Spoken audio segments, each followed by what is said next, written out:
everybody, and welcome back to the Chilluminati Podcast, episode 215. As always, I'm one of your hosts, Mike Martin, joined by the Little and Large of L.A., Jesse and Alex. Little and Large? Yeah. Little and Large. I don't know. What is that? Sid Little and Eddie Large. Dude, I have never heard of Sid Little or Eddie Large. Not at all. From 1978 to 1991, they had a show on TV.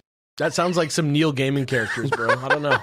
I don't know what to tell you about that. Looking at Little and Large now, I'm going to let you know, Alex is definitely more of a little, because the guy in the large looks like an old drunk, and I feel like... Oh, that's you! I've never felt more represented. Real talk, Sid Little, in this picture on Wikipedia, that is exactly how my brother dresses every day of his life. My younger brother. That is he looks like the young version of Clint Eastwood in Gran Torino. People do not believe that we're brothers when they look at us, but we are. Yeah, welcome back, Little and Large. It's good to see you. It's been a tense week of waiting to see what happens in the JFK theory. Spoilers, he gets shot in the head right at the end. Oh, fuck. What? Yeah, I know, sorry. Yeah, Alex, this is yours. I'm going to hand you the reins and just enjoy the ride at this point. All right. That's right, friends. Like clockwork, just as I predicted I would, I have now proven to you by doing 2 episodes in a row without any breaks that my momentum is continuing unabated. Welcome to a second part of this tidy little 2-parter. Oh, okay. Here on the show. 2-parter. And speaking of keeping things tidy, one of the cleanest, most based things that you can do as a listener and enjoyer of the show is to come over and support us with money. Yes, entirely by choice. Over at patreon.com/ChilluminatiPod. And I say by choice because really, I'm not here to entice you with tales of ad-free episodes, weekly minisodes with up-to-the-minute paranatural headlines and epic stone-related mysteries. Our excellent new movie commentary show, Rotten Popcorn, not here for that. Not here to convince you about heebie-jeebie, cutie-patootie, bespoke visual emanations from the always fantastic Studio Melectro. Free merch. Not here to talk to you about early ticket sales, Discord, or more. No. All I'm here to do today is speak to that one disgustingly rich listener who, in this age of capitalist ruin, will shine some of their hard-earned opulence down onto our show as a security blanket against these brutal and uncertain times. You know, to make sure we keep on seeking the truth here on the airwaves forever. That's all we do here on the airwaves. We just seek the truth. That's right. Patreon.com/ChilluminatiPod. If $10,000 is just chup change to you, why not waste it on us? You can tell me what the truth is. Yeah, I'll accept your truth for $10K a month. Find us now at patreon.com/ChilluminatiPod. However, if it's racist, we're keeping your money, but also not believing what you tell us to believe in. Yeah, so don't be racist. Putting that That's out there. bad. If you think That's you're going to be in general. Yeah, exactly. Chilluminati Pod, no racists allowed. That's our slogan. That's our slogan. Yeah. Anyway, yes, folks, it's that time again for the second and final part of our JFK 2, The Oliver Stone series. Yet another set of episodes about that late, great John Fitzgerald Kennedy guy, and more specifically about a theory heavily championed by AAA Hollywood director Oliver Stone, among others, that a conspiracy among rogue elements of our intelligence and military communities out of New Orleans was ultimately responsible for the whole shebang. And again, shout-outs to @Deanna Writes Inc., our researcher Deanna, for the absolute essential research she did for this project. Literally could not have done this on my own. I was just talking to Mathis about this before. It is absolutely impossible to research stuff about JFK compared to any other topic just because of the sheer volume of writing out there and the sheer volume of research being done and the absolutely different conclusions that everybody has, the way people misinterpret things and change things. It's all so confusing, and to do this right, it takes a very, very large amount of juggling of different things. So shout outs to her for that help. It really, really, really, really helped. And props to you too there, Alex, because you're taking the JFK thing. The way you're doing it is very impressive because it's deeper than a lot of other podcasts that I've listened to cover it in the past. You're giving each theory like it's full fucking due. It's getting, multiple episodes for the theory. It's very deep research. So fucking props. Thank you. I've never concerned myself with whether or not it's true, right? In any of the episodes that I do, right? So JFK is very perfect for this because I need to just play the part of each person who believes in this theory first. And then I can look at it and then I can tell you, look into it and tell you what happens, right? So It's it doesn't matter to me whether it's true or not. And I know that sounds daunting, but what? What's the matter? I've never concerned myself whether it's true. It's such a statement. I'm just saying I don't mind if it turns out that the theory itself isn't the right theory, right? I'm just here to tell you what the theory is, right? Yeah. Sure.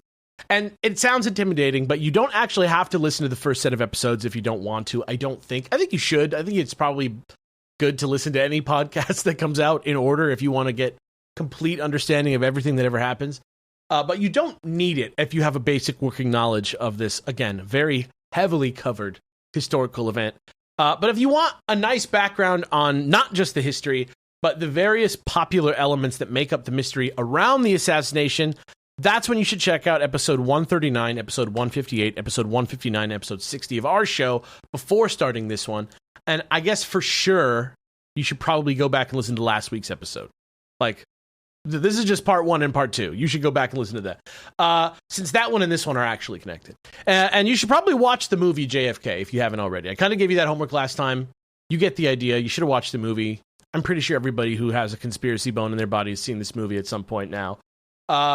So let's get into it. Let's hit you with the disclaimer. John F. Kennedy was a real person, and his assassination was a real act of violence. Therefore, we're going to be discussing some seriously disturbing imagery and subject matter throughout the course of the series. This was the high-profile murder of a sitting U.S. president. Videos and pictures you Google after listening to this may disturb you, so proceed with caution. It also happens to be one of the most notorious moments in world history, and therefore extremely ingrained into our national culture at all levels, not to mention world culture. And so sometimes it's easy to forget that this really happened, and it wasn't that long ago. And I'm sure that at some point during this, 1, 2, or all 3 of us, probably Mathis right now in the immediate future, are going to be flipping about this in ways we haven't been about other murders on the show. So let me apologize for that now and in advance and after the fact, because I probably have already done it. And also, please remember that until the very end, I'm going to be reporting, just like I said, on what other people think happened that day. If you don't like what you hear, if you disagree with what I'm saying right now, please remember, do not shoot the messenger. I'm here to tell you what Oliver Stone thinks and what I think of what Oliver Stone thinks. I'm not here to say what I think happened. At least until the end of this whole maxi series, I will. That when I do tell you what I really think. And finally, even though I promise I'm going to try and do this to the best of my ability, remember, I am not an expert. None of us are experts. I'm just an internet comedian. We are just dudes with beards on the internet with a podcast. So I'm probably going to make some mistakes, maybe even some egregious ones. So again, let me just apologize for that in advance. And now, without further ado, no ado at all, let's get this show on the road.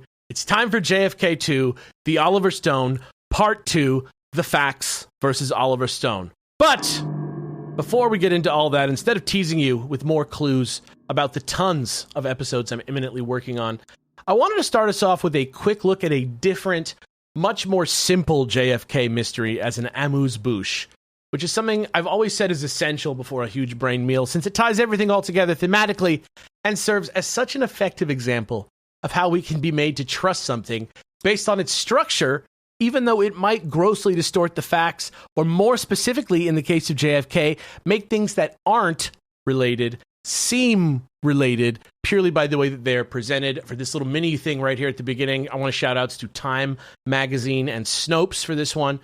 First things first, just under a year after President Kennedy was shot, on Friday, August 21st, 1964, this article appeared in Time Magazine, and Jesse's going to read a quote from it now to get us all on the same page. Wherever collectors of odd facts congregate these days, the conversation almost invariably turns to the uncanny parallels in the lives and deaths of Abraham Lincoln and John F. Kennedy. Oh my God, I know where I've heard this. However it started, it is added up to a compendium of curious coincidences.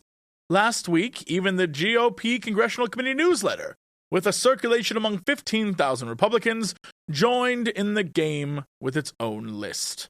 There were no political motives, explained newsletter editor Edward Neff. We just thought of them as interesting. Yeah. Now, obviously, as Mathis already kind of said, if you're the type of person who does things like read every plaque at the city park, it's possible you've already heard about at least some of these, since after this first time, this kind of list kind of like spread to the ends of the earth as a way sort of like pre-internet meme type of article. But in case you aren't familiar, first let's have Mathis lay out the most common list of coincidences, and then we'll talk about each one using the excellent article Are These Coincidences Linking Kennedy to Lincoln Real by David Mickelson on Snopes.com. So let me grab this for you, Matthew. Yeah, here. it's fascinating. It's the same, before we go into it, I believe it's kind of like the same mindset that people have who kind of like believe, oh, famous people die in threes, where it's like, not really, but there's a pattern if you just kind of look for one, because you can find a pattern in anything. Right. All right, let's see. Abraham Lincoln was elected to Congress in 1846. John F. Kennedy was elected to Congress in 1946. If it wasn't John F. Kennedy, though, it would have been somebody else. Abraham Lincoln was elected president in 1860. John F. Kennedy was elected president in 1960. The names Lincoln and Kennedy each contain 7 letters.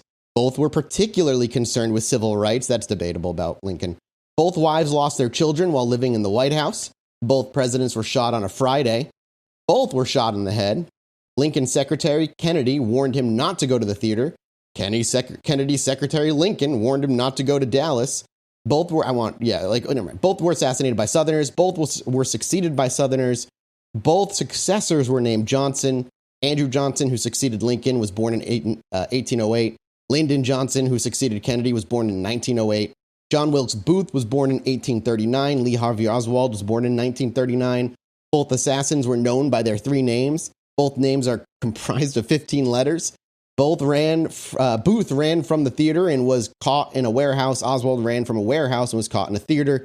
And finally, Booth and Oswald were assassinated before their heels. And that is actually not true. He got caught at a movie theater. Yeah, they're a little loose with the facts on these. Only a little? Yeah, admittedly, though, at first glance, it feels pretty good, right? Like, well, it's the same thing with the flat Earth, right? If you read something and then don't actually do any research, it looks great.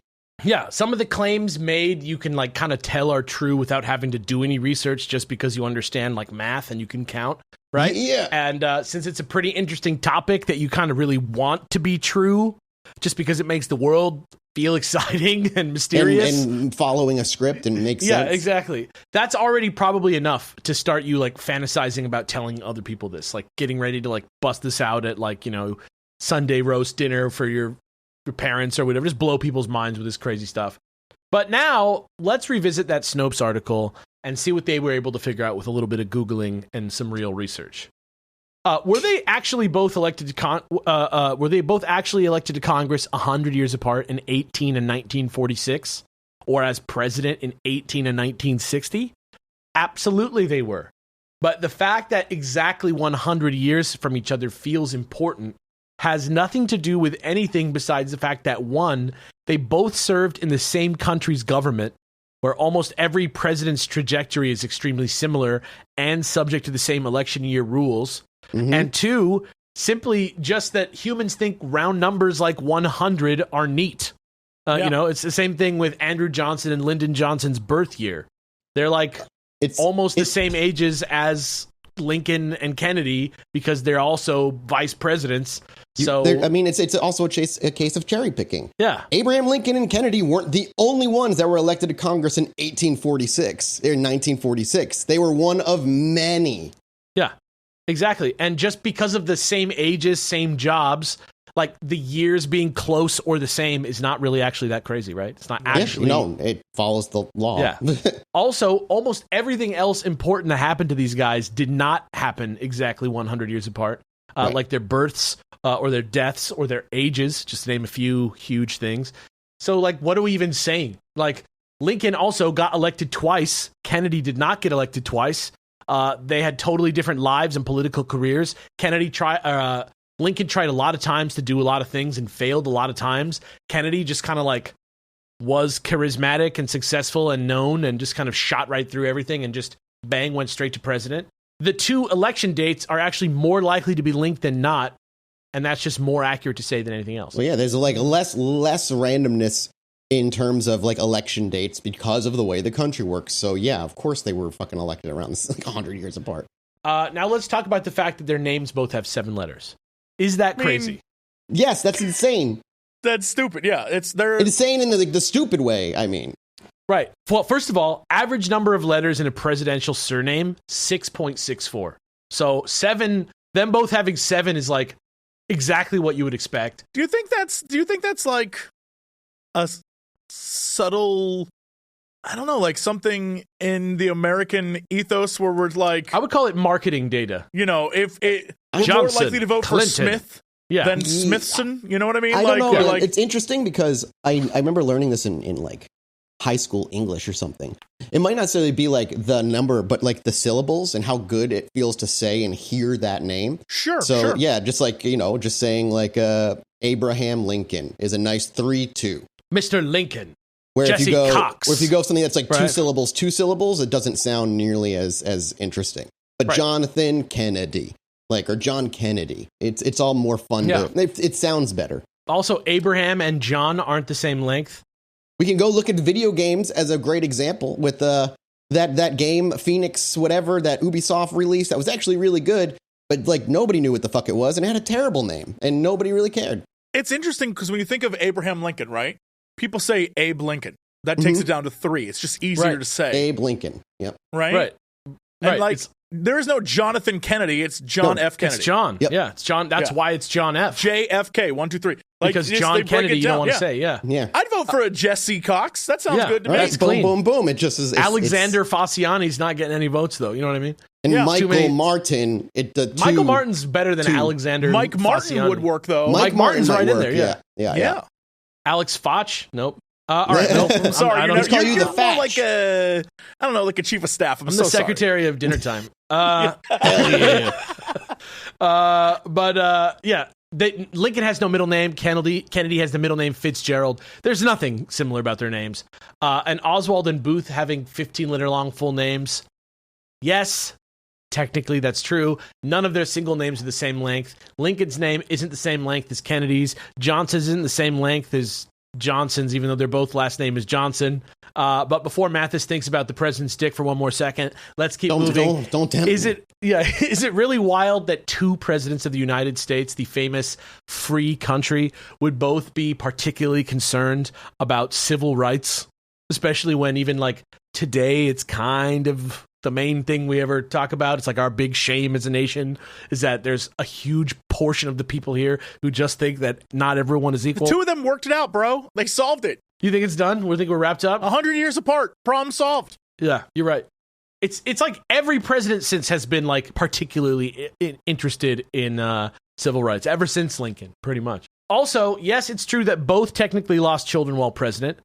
But does the coincidence seem nearly as uncanny when you consider mortality rates at two entirely different points in history, or the fact that Edward Lincoln died of tuberculosis at age 4, while Jackie Kennedy lost her baby to a miscarriage and a premature birth before it ever was even alive outside of the womb? Bro, it's fantastic. Everything old is new again. Birth mortality rates in Indiana are dropping real quick, so much so they just wiped out the people who keep track of that stuff. We're heading back to the 50s. I can't excited. wait. I sent you guys that delightful video the other day where the guy from like 1973 was like, here's the future, and it's right on the money. Oh my God, he is dead on. Like he's like, It's like 2020, people are going to be so fucked. Yeah. And it's like, we are. Oh my God. That's when he the was fuckery right. starts, is Yeah, 2020. he's like, by 2050, we'll be in the worst period in history. And I'm like, Society will collapse as we understand it. Yeah. Civilization as we know it will be gone. It will be erased. He's basically it basically is just like, it makes sense, right? It's just because we're not, the population is growing fast and we're not doing anything to get ourselves off of the old school ways of supplying people. So, but the fact that he nails 2020 so perfectly it's gross. It really is upsetting. You're like, oh no. He's like, I'm sure we'll figure something out, but you got to be brutal when it's already so bad to shock people into doing stuff. So bad. Yeah, we'll figure stuff out. One single tear. he's like, luckily we've discovered this with 150 years to spare. And it's like, well, Also, let's go back to being shot on a Friday. If you actually ask the experts on the fact that they're both being shot on a Friday, if that's like a coincidence or not, it's actually a fairly high 1 in 7 chance. I know somebody will tell you it's 1 in 49. That's actually not true. And the fact that both guys were shot in the head by people who were trying to kill them is like, I mean, the natural place that you would expect them to be where shot. else would you shoot? Yeah. Yeah. Not to mention that one of them was point blank with a pistol, and the other is like one of the most famous long range carbine rifle gun shots in history. Like totally two headshots that do not resemble each other at all. Also, probably in an attempt to massage the truth a bit, a few of these ended up as just straight up lies in the end. Like, for example, Kennedy did have a secretary named Evelyn Lincoln, which, by the way, is a very common last name in America, who did warn him about going to Dallas. But Lincoln simply did not have a secretary named Kennedy like the list says. Also, warning the president of assassination attempts happens way more than you think it does. As we know from this show, there were at least 2 other threats to Kennedy's life just in November of 1963. Not to mention all those other times he went outside in public with his like weird Pope-mobile car with no Pope-mobile cover. Yeah, he always insisted on not having one. Yeah. Speaking of which, the idea of Oswald shooting Kennedy in a warehouse and running to a theater is sus because he shot him from a warehouse. He didn't shoot him in a warehouse. He shot him in his car from a warehouse outside. And the idea of Booth shooting Lincoln in a theater and then running into a warehouse is sus because it was more like a shed where people cure tobacco. It wasn't really a warehouse in the way that you're probably imagining it. And Booth was in there for days while Oswald was in there for like, I don't know, a couple hours, an hour. You know, he wasn't in there for very long. And yes, both Oswald and Booth died before being taken to trial, but to say they were both assassinated is kind of crazy. Oswald maybe was assassinated in a way, right? But Booth was shot in the neck by a trooper outside the barn he was hiding in while they were already in the middle of burning down the barn to smoke him out of the barn. So that's just more like a cop taking the law into his own hands and shooting someone for a sus reason, which I hate to say it, literally happens all the time, even now. And if you call that an assassination, you're kidding yourself. Similarly, Booth was born in 1838. He was not even born in 1839, so that's only 99 years from Oswald's 1939 birth. That makes it less cool. It's not, I guess not, even though double nines is like, I guess, like, could be cool. Like, depending on what you're interested in, you could say 99, exactly 99 years. And though both guys had 3 names, just like most Americans probably do, most Americans do have a middle name, statistically. The calling them by their 3 names thing didn't happen until after they shot the president, likely out of courtesy to all the other folks named Lee Oswald and John Wilkes in America, who suddenly ended up in the Adolf Ghislaine Elon Club, just trying to make the best of their shitty name that they got from a time when those people weren't awful, you know? And another strategy that's often used is saying like just vague enough things in your wording to imply that something's significant without committing to anything concrete. That is absolutely key in these people's like the way they speak to you and try to convince you that they're actually real. Is everything is super vague, and unless you know on the spot the specifics, it's hard to question it. Exactly. So take the use of the word Southerner in this list. Saying Oswald and Booth were both Southerners does technically work because Oswald was born in New Orleans and Booth was a sympathizer of the Confederate States of America. But Booth was actually born in Maryland and described himself and saw himself as a Northerner who merely understood and aligned his interests with the South, while Oswald's motivations literally had nothing to do with the fact that he was born in New Orleans at all. It was not a regional politics-based reason. He's like supposedly anti-Kennedy's policies. We don't actually have a motive from Oswald exactly because he was killed way too soon to talk to him enough, right? And then next, when they say that they were both also succeeded by Southerners, this again is technically true. They were both succeeded by Southerners, but at the time it would be true of almost any Northern president from these time periods because unlike today, vice presidents were usually chosen from the opposite side of the aisle because you had to balance out the ticket so that everybody would vote for you. Right. Yeah, that's Lincoln is from the North and he's a Republican and he needs like a Southern Democrat to like get on his ticket, right? To like kind of balance out being JFK was a Northern boy. Yeah, and he needs that Southern Republican on that ticket, right? Same thing with it's the same thing. It's always been like Biden is an old man, an old white dude, so he picked like a young black woman to be on his ticket. Like it's a balance thing every single time. Yeah, exactly. And also the fact that they were both named Johnson is not that amazing when you consider that it's one of the most common last names in America. It's like Smith. It's like the second one after Smith. It is the second. Yeah, Smith is number 1. Johnson's number 2. It is not so much a huge coincidence as it is one of the more likely possible outcomes considering the spread that we're dealing with, right?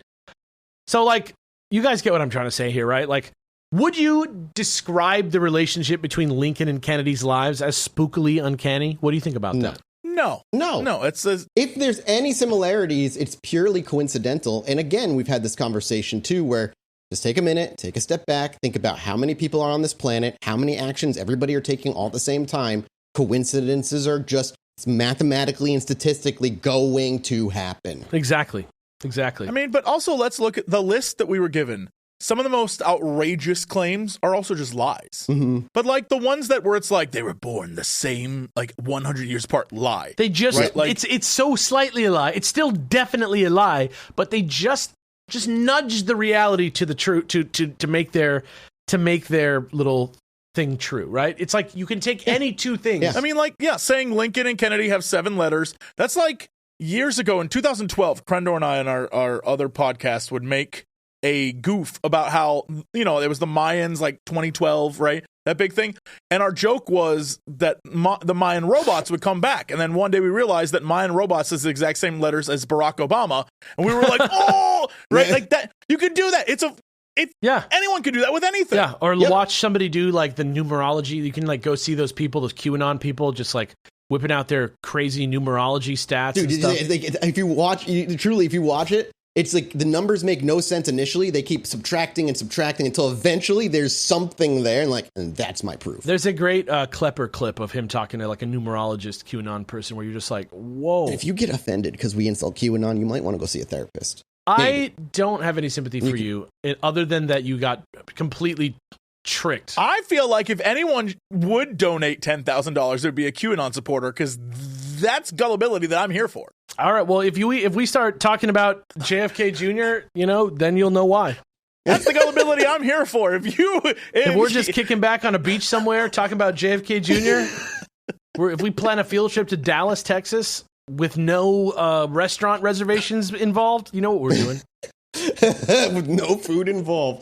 You know why we're in Dallas. Anyway, let's talk about Oliver Stone and JFK now. Last time, we learned about the situation abroad with Kennedy and the Cold War and the case for whatever rogue powers there may have been or even continue to be within the United States government and the axe that they might have had to grind against him, which led to his eventual alleged Black Ops assassination. I could have spent 100% of a summary of this movie talking about this part of the movie where this guy comes out and tells you all this, but instead I just used actual history and notes to give you the real deal of it. So now you guys have a good base to work from. And so I'm not going to go super deep into that situation again when we get there later, but you guys know it. And today, now that you've hopefully checked out / pirated the JFK movie like I suggested, which again, you should really consider doing before we listen to this. I think it's streaming somewhere too. I'm not sure. But I recommend bootlegging the director's cut if you can, or stealing somebody's password to do that, because I don't want to give anybody any money for this, but you get what I'm saying. We're going to be re-examining the crucial details of this case as presented in the movie and in the documentary JFK Revisited that came out in 2021. The people involved and the way certain events were presented, see how they may not be accurate to the facts of what actually happened on that day with Lee Harvey Oswald on November 22nd, 1963. And simultaneously, we are going to reflect on the Warren Report and the events of the real-life Garrison trial Oliver Stone uses as the sort of centerpiece from which to razzle-dazzle us with his entire grand theory of conspiracy, and to protect us as we go from the stupefyingly persuasive magic of cinema, we're going to be heavily referencing the book Reclaiming History, The Assassination of President John F. Kennedy by Vincent Bugliosi, which today is going to serve us as a fact-based antidote to Oliver Stone's confusing and obscuring of historical events as laid out in the movie JFK and restated in JFK Revisited, which, if I haven't mentioned it already, is basically like a 4-hour version of the movie with Whoopi Goldberg doing voiceover instead of expensive actors hired to play Cajun legal assistants. Yeah, Whoopi Goldberg is the narrator. It's true. Yeah. Wow. Amazing. Instead of like writing a movie with a bunch of lawyers like Michael Rooker being like, so what you're saying is this guy never ever, like, he saw these two guys in a bar? Like, that's like what the real movie is. In the other one, it's like chill-ass Whoopi Goldberg saying exposition. And both films have the same amount of Donald Sutherland in them, which is about 20 minutes. Donald Sutherland spends about 20 minutes in both films. He's got like a speech impediment nowadays because he's pretty old, so it's like kind of weird in the new movie because you can hear that he's like not doing so hot on the mic, but you know he's there because he played X in the movie, if you've seen the movie. But we'll talk about X more later. And anyway, today's largely going to be based around the information found in the 33rd section of Bugliosi's book, which is called Jim Garrison's Prosecution of Clay Shaw and Oliver Stone's movie JFK. So if you want all the background on this and to dive much, much further into all aspects of the case, do yourself a favor, go out and buy this giant book. There's physical and there's digitals out there, because on top of all the stuff we're covering here, there's about 1,500 more pages of this like cynical, almost toxic, well-researched goodness to go through, and it's just much better to do reading it for yourself than for me to try and focus all of it into an easily digestible story that we can get through in a couple of hours, which is pretty much exactly what Oliver Stone did to get him into this whole big mess in the first place. And just real quick, in the interest of hearing out both sides, and because it was such a hit last week, here's another quote from a negative review of the book by University of Georgia School of Law professor Donald E. Wilkes Jr. I don't remember who read this last time, but whoever wants to read it, just take this one here. I think it was me. To those who have read extensively about the JFK murder, Bugliosi's hypocritical proclivity, right? That's how you say it? Proclivity. Yeah. For cherry-picking evidence is, in the pungent words of assassination investigator Jerry McKnight, as inconspicuous as a tarantula on an angel food cake. Yeah, now we've heard, we've done our part in discrediting Bugliosi enough that, I'm not giving him some sort of biased treatment. We heard from both sides. I read that entire complaint. It's actually quite long, and though I read it and he does make some salient points, it's not enough to disqualify the work, in my opinion. He reads like an old Southern, what's his name? Fuck, I lost his name. It's gone, but I'll remember it. An old Southern Jordan Peterson. That's how he reads to me. He reads to me like an old Southern Jordan Peterson, where he uses big words to make it sound like he's smarter than he actually is. Well, I'm just a small town Peterson. He's pretty well read. He's not like a total dick. I just love how angry he is at this guy.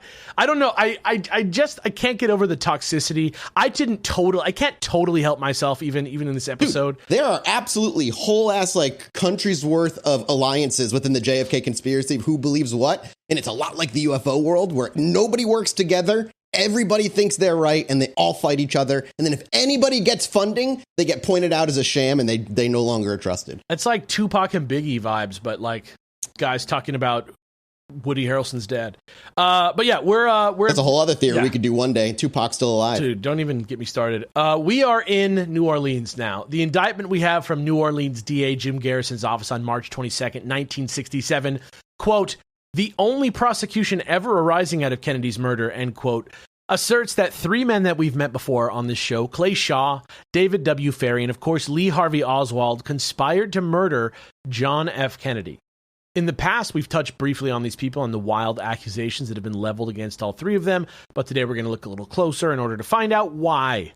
Why did Jim Garrison pursue this? How did he let it get so far? And what really happened here that made this the most famous JFK theory of all time? Almost certainly. Well, the first thing you have to know was that when this whole business went down, centered as it was around this guy Clay Shaw, this was an extremely big deal in New Orleans. Both Garrison and Shaw were listed in the March 1967 issue of the New Orleans Town and Country magazine as part of the 35 most important men in New Orleans. And when the charges of conspiracy to murder the president were brought, it wasn't just scandalous. It was surreal and unbelievable, like if AOC suddenly came out saying that Gordon Ramsay was a North Korean spy, except if also they looked and dressed kind of similar to each other and lived in the same town. Jim Garrison was a physically huge, gentle giant type guy. I think actually some people referred to him as the Jolly Green Giant. He was a reconnaissance pilot in World War II who flew 35 missions in France and Germany, came back, got into government, did 4 months in the FBI before running and winning as New Orleans district attorney in 1962. He had one killer debate, and then on the day before the election, he spent all his advertising budget on 1 day of wall-to-wall commercials, which is a crazy strategy, but it totally worked. Yeah. I mean, if you think about it, what we know about humanity now, we have a very short attention span. So just the last thing you remember. Yeah, basically, his whole platform was about reform and anti-corruption. And right away after being elected, he launched into a bunch of wild press-friendly busts like you see in like Batman when the DA comes in. He raided a bunch of strip clubs and gay bars like you do when you want to get a bunch of old white people excited. Even though he'd usually release everyone the next day just to get that action happening. And he went hard on strict bail bond laws too. And everyone in New Orleans was really behind him. Like most of the older, richer voters were behind him in October of 1966 as this sort of new sheriff in town, tough on crime, young buck guy. He had that kind of image going for him when he first started investigating his JFK assassination case against Shaw. And here's a very quick quote for him about him for Jesse to read right here. Really quick quote. New Orleans fell in love with him. He looked like Perry Mason and sounded like Elliot Ness. Shaw, who was also super tall like Garrison, just like 6'6" guy. Like anybody would say, first thing about Clay Shaw, he's tall. Was a major in World War II, who was awarded medals for heroism, and then came back to be one of the founders of the New Orleans International Trade Mart. He headed up the building of the actual Trade Mart building in New Orleans. And then with all the money he was making as the managing director, he restored 16 historical homes in the city's French Quarter well enough that he actually got magazine coverage for it in multiple magazines. And politically, he was known to have loved the Kennedys. He voted for Kennedy. He even referred to himself as a liberal. And culturally, he loved languages, travel, fine dining. He knew his way around the wine list. He was always finding time to read and see and listen to and watch, visit the classics, the iconic world locations. He ran in circles with people like Winston Churchill and Tennessee Williams. And he even wrote a few plays of his own, which were published and performed, and you can still find available online today, like for sale even. Like still in print, even some of them. And he, along with pretty much everyone in New Orleans, who at this point had no reason not to believe Garrison, was absolutely gobsmacked when he was accused of participating in this conspiracy.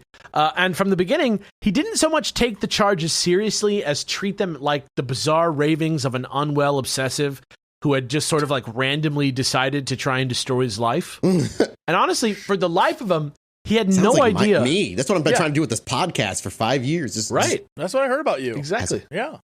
Trying to destroy someone's life. And for the life of him, he had no idea what he was doing on the list of people like Lee Harvey Oswald and David Ferry. Because to him, as like this socialite, this like really just man about town, people like Oswald and Ferry were just simply not the type of normal, good, upstanding people that he would like associate with. Right. So Ferry, for example, was this like cartoonishly loud, manic, depressive, eccentric, and quote unquote tortured genius who wore a bright red homemade wig all the time and huge, thick, fake eyebrows. If you go look up a picture of him, because he suffered from alopecia. So he just like made his own fake hair to wear and made him look super like, didn't like pass as normal hair by any means. And at one time or another, he had held all kinds of wild jobs in his life, from commercial airline pilot to high school science teacher to private eye to pianist, accomplished pianist, to gas station owner to hypnotist to unlicensed clergyman, which was one of his dreams, was to be a clergyman. Unlicensed clergyman. He like went into the school and then he couldn't be in it anymore, and so he just like kind of decided he was a clergyman.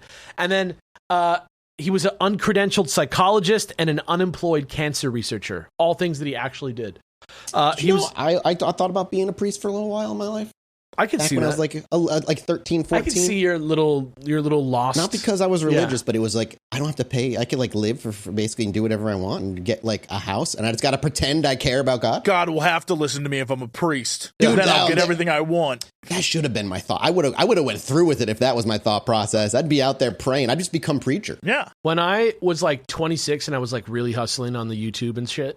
I mean, I still kind of am now, but like back in the day when I was like dumb and young, I was like, yeah, when you have same thing, when you have like infinite energy to just like do this. I legit was so stressed out and like anxious about my life and my job that I was like fantasizing about living in jail because I thought that would be cool. You know, I did have those thoughts before too when things were like really bad growing up. I was like, at least in jail, I like get fed and I don't have to think about anything. What? It's the same. It's the same idea as wishing to be a priest in my mind. It's like it's romantic. Yes. It's romantic to have like such a regimented, disciplined schedule. All I had to do was work 1 or 2 days, like go to like do mass for to be clear, couple days. I don't and then actually the rest of it? want to live in jail. I don't actually want to live in jail. No, me either, Yeah, obviously. But clear. like that was just younger, depressed me thoughts. What the hell was happening? I'm a big proponent of prison reform. Those are stories for Tales from the Crypt, man. I'm just saying, I get it. I get wanting to be a priest. I get having a stressed out life and wanting I'm to. glad. Honestly, I thought I was going to get like 2 Jesse reactions, but yeah. I appreciate you. Yeah. He was also notoriously anti-communist and outspoken about how he blamed Kennedy for the failed Bay of Pigs invasion in Cuba. And around New Orleans, he made him like a name for himself in the anti-Castro scene, which, according to Garrison, was why he was going to be the getaway pilot in the assassination on November 22nd, despite allegedly, according to Garrison, being fired from Eastern Airlines for having sex with a 15-year-old boy, or at least trying to. Oof. Yeah. And actually, now is a great time to mention that behind closed doors, both Clay Shaw and David Ferry happened to be gay. In the world of reality and world history, gayness was absolutely not the vibe in this location and in this time period, especially if you're old, especially if you're white, especially if you're Christian and rich.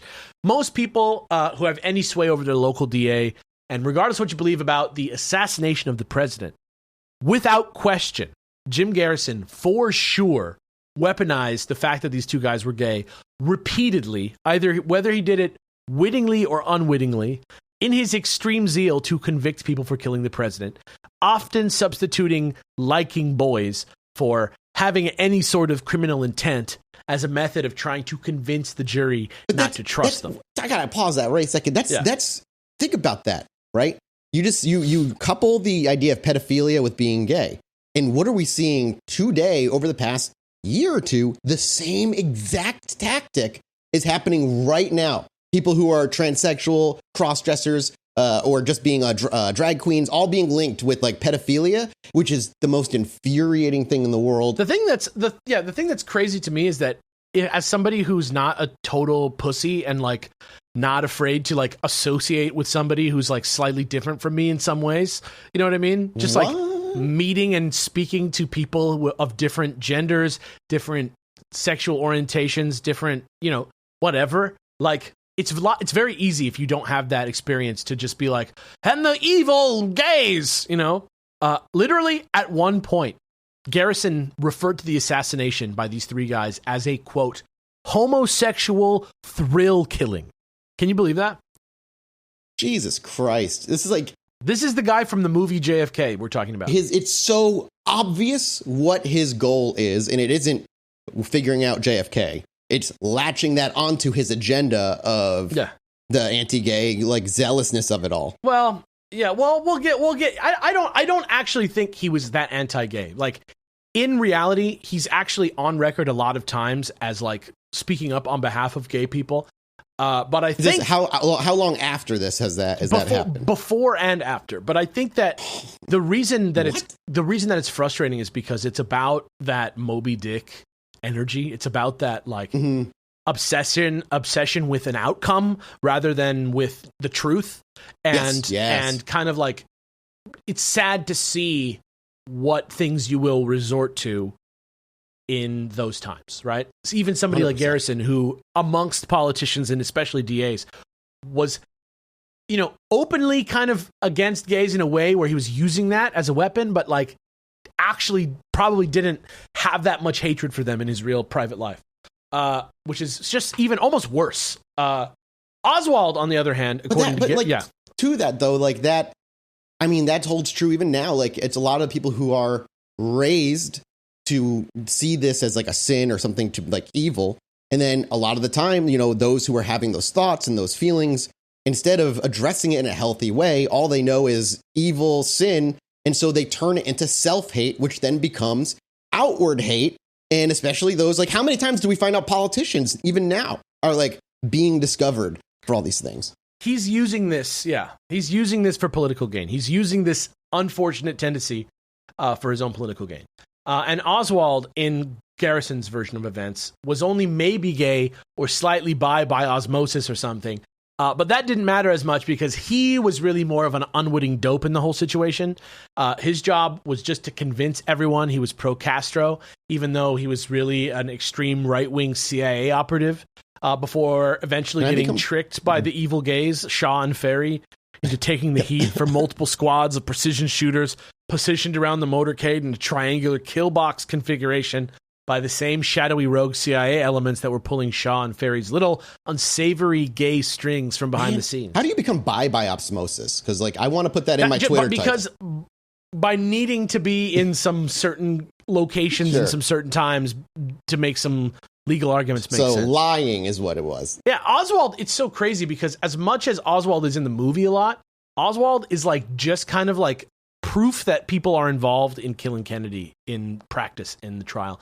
And Garrison is not very accusatory. He even almost makes Oswald a hero at points in his testimony and kind of makes him this like sort of anti-hero character who like wasn't really into killing the president, but was like kind of getting manipulated and kind of realized he was taking the fall in real time and kind of giving him this sort of like empathetic angle that I think is kind of weird, but he's really not central at all to anything that Garrison says, and actually not central at all to this theory because according to Garrison, Oswald didn't even pull the goddamn trigger. He was nowhere near the guns. He didn't do any shooting at all.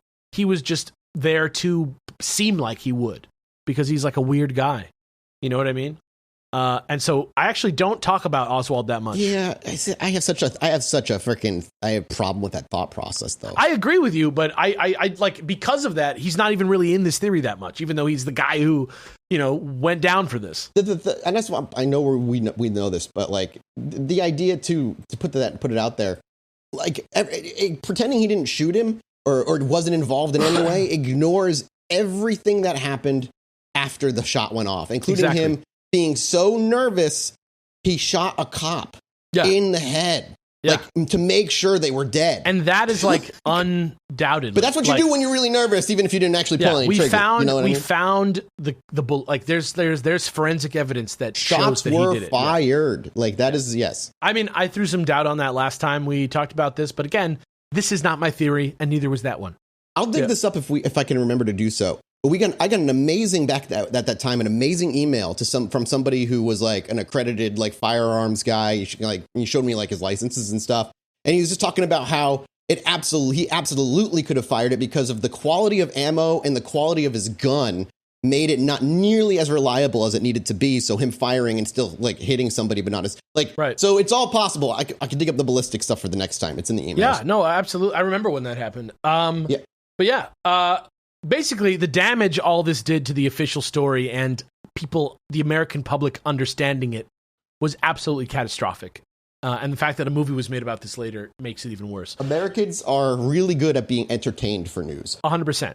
Garrison went on TV multiple times throughout his time on the case, giving the first conspiracy theorists the original script for basically everything we're still out here obsessing over today, announcing things like, quote, President Kennedy was killed by elements of the Central Intelligence Agency of the United States government.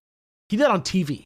He repeatedly asserted that Ferry and Oswald were being employed by the CIA, and on WKBW in Buffalo, New York, on July 19th, 1967, he was quoted as saying, quote, the CIA knows the names of every man involved in the assassination, including the names of the individuals who pulled the triggers from the grassy knoll. And just to sort of underline the point that Garrison isn't just culturally, but also like literally responsible for tons of this discourse. Bugliosi mentions that once the word is out in the conspiracy circles, the small conspiracy theorist circles that there were at that time, in the early 60s, once the word got out that an honest to goodness DA was like working on the same kind of stuff that they were getting laughed at for, but it was being taken seriously instead of like being made a laughingstock, a literal army of JFK conspiracy theorists like Mark Lane, who we'll mention again later, Penn Jones, Richard Popkin, Tom Caton, Vincent Salandria, Edward Epstein, William Turner, Jones Harris, Harold Weisberg, David Lifton, Mary Farrell, Mae Brussel, Richard Sprague, Raymond Marcus, Alan Chapman, and the comedian Mort Saul, who himself went on Johnny Carson and told him Garrison was the, quote, most important man in America. All of those people that I just said all actually came down to New Orleans to his office and volunteered their time to help get this thing, as they saw it, blown wide open. So it was literally like conspiracy school for everybody together, all in one place to like share all their ideas and be taken seriously. Within that, there was a smaller group of hardcore anti-Warren Report lifers like Mort Saul, the comedian, who, despite a successful career palling around with people like Sinatra and Nixon, and even appearing on the cover of Time magazine with Nixon and Kennedy one time himself, Mort Saul worked on and off for Garrison for 4 years without pay, just to get this done. And people like him were nicknamed the Dealey Plaza Irregulars around the office. And though in one way that could come across as like the people banding together no matter what to like fight back against the grand overreach by rogue elements within the government, in another way, it was kind of like the beginning of the end for anybody ever taking this seriously. And in fact, here's a quote from the book for Mathis to read now. As with Saul, Garrison actually gave several of them, who had come to be known as the Dealey Plaza Irregulars, DA investigator credentials. But other than Bill Turner, which is insane that's insane. Like, think about that for a second. They gave them DA investigator credentials. Yeah. But other than Bill Turner, a former FBI agent and perhaps the only Dealey Plaza irregular whom Garrison called to help out, not one of them had one day of experience investigating a crime. Whoa, what? I feel like it'd be the same people who go to like the JFK Jr. resurrection exactly events. What it is, yeah. Well, some of them are like other serious, like a lot of those people that I said, if you know this scene, are people, with writing on this, 100%. And because I mean, this also, keep in mind, he used, like you said it on TV, on a show that millions and millions of people watched. There wasn't any internet to cross-check any of this information. Thomas Bethel, a member of Garrison's regular staff, said at the time that the trouble with these conspiracy theorists is, quote, is that the only way they can make a strong impression on Garrison is by coming up with flamboyant nonsense. They, therefore, represent a serious threat to the sanity of the investigation. Right? So they're now trying to, like, act out, right? To, like, get more excitement on their theory, even though it's not true. It's just about being the golden boy for a second. But eventually, even the conspiracy peeps started to bail on Garrison for the most part, because in the end, they were turned off by how little concern Garrison had in the face of mounting evidence that he may have been prosecuting an innocent man this whole time. And actually, here's a quote for Jesse to read that shows that really it might even be worse than that. The belief among many in the conspiracy community is that Garrison's fiasco in New Orleans actually set their movement back several years. Up until the House Select Committee on Assassination reinvestigated the assassination in the late 1970s, conspiracy theorists, trying to peddle their theories more often than not, had Garrison's misadventure thrown in their face. If Garrison turned up nothing, the thinking went, why would we believe your theory has any more merit? This was particularly true since Garrison had already incorporated so many of their theories into his position. So this is another problem that is like also common amongst UFO people, is just that these other people get really popular and use other people's research as building blocks and build up this whole theory that's like totally crazy and selfish and just for financial gain. And then not only does it discredit themselves, but it spreads that discredit onto the other people who are doing honest work, trying to figure this shit out.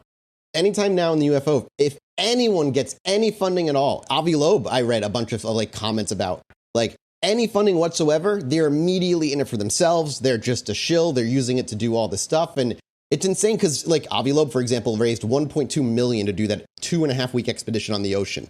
People think that's an insane amount of money. Yeah. I'm like, no, that's to get that done, to pay the crew, to have the equipment, to test the stuff.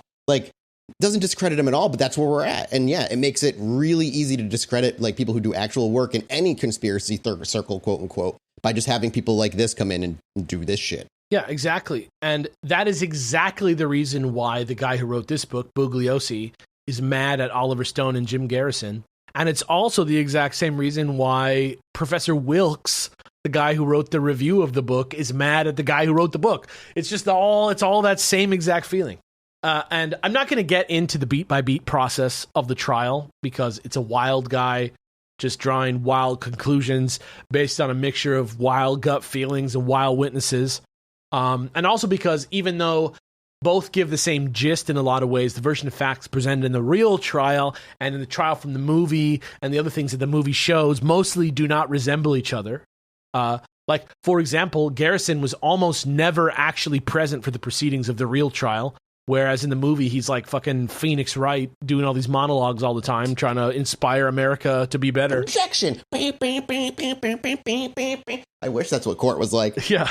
But just to give you an idea of what kind of unhinged behavior we're dealing with in here, let's have Mathis read us the tale of one Edgar Eugene Bradley, which, 3 names, you got to watch out. On December 10th, 1967, no one succeeded in stopping Garrison from filing a criminal complaint on Edgar Eugene Bradley, alleging Bradley did, quote, willfully and unlawfully conspire with others to murder John F. Kennedy.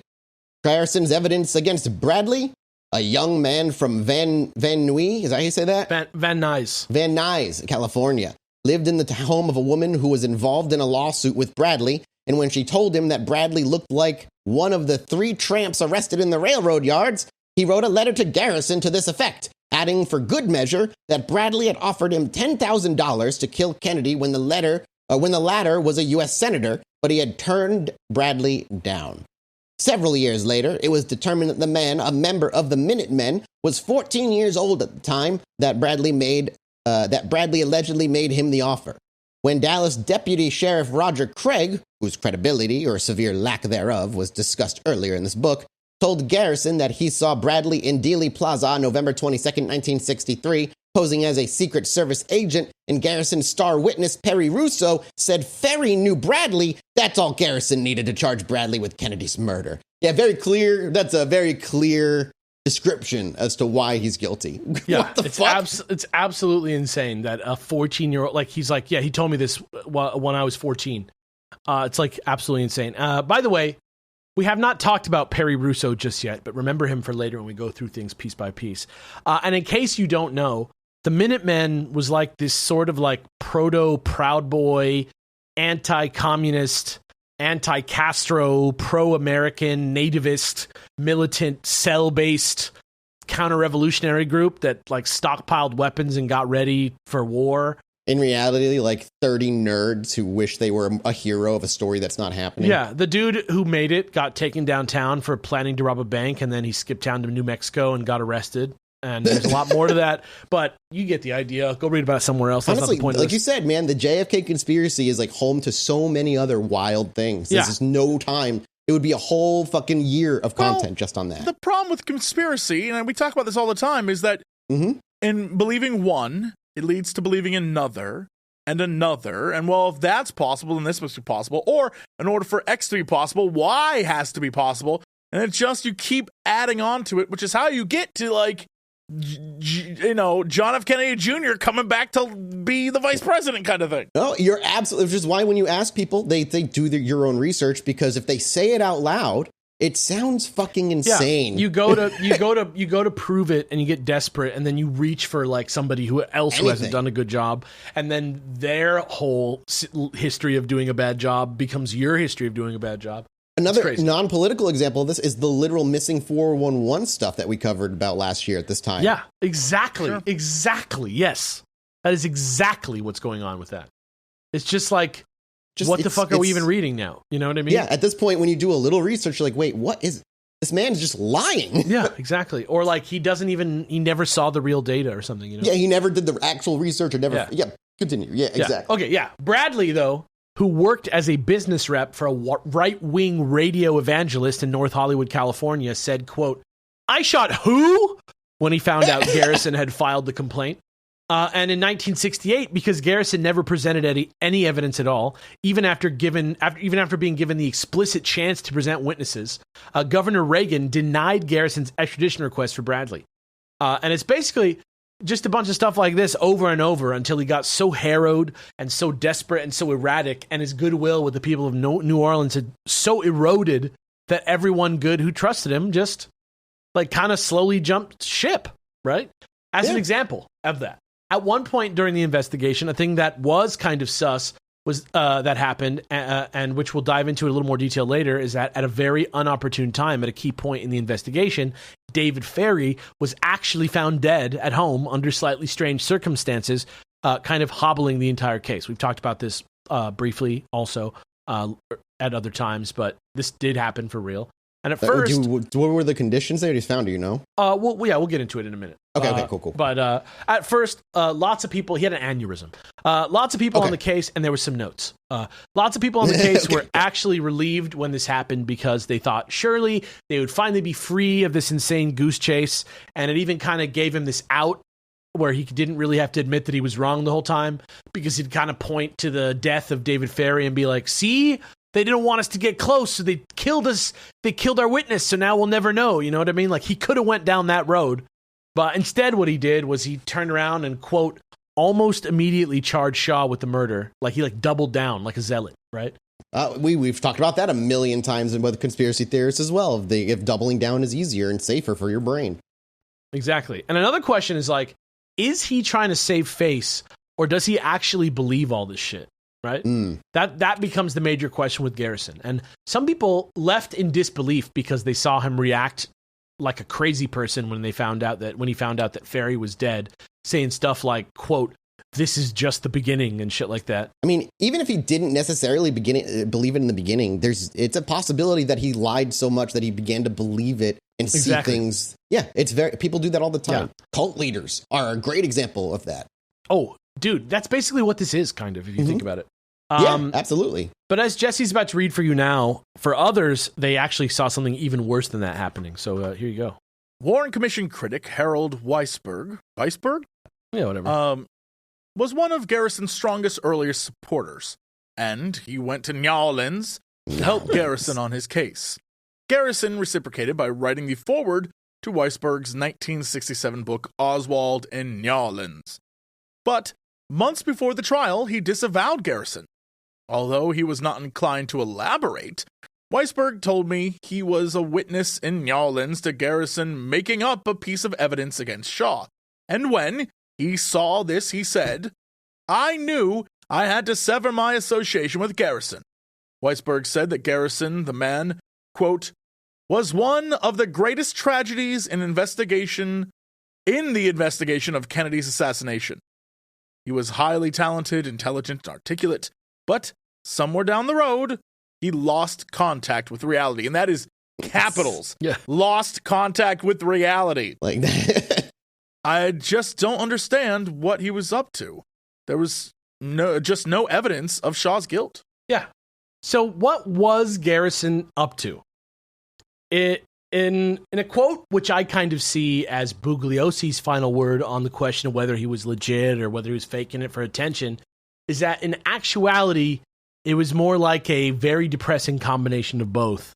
And here is that quote now for Mathis to read. And then we'll move on to the movie listicle part of today's presentation. So here's a little quote for you, Mathis.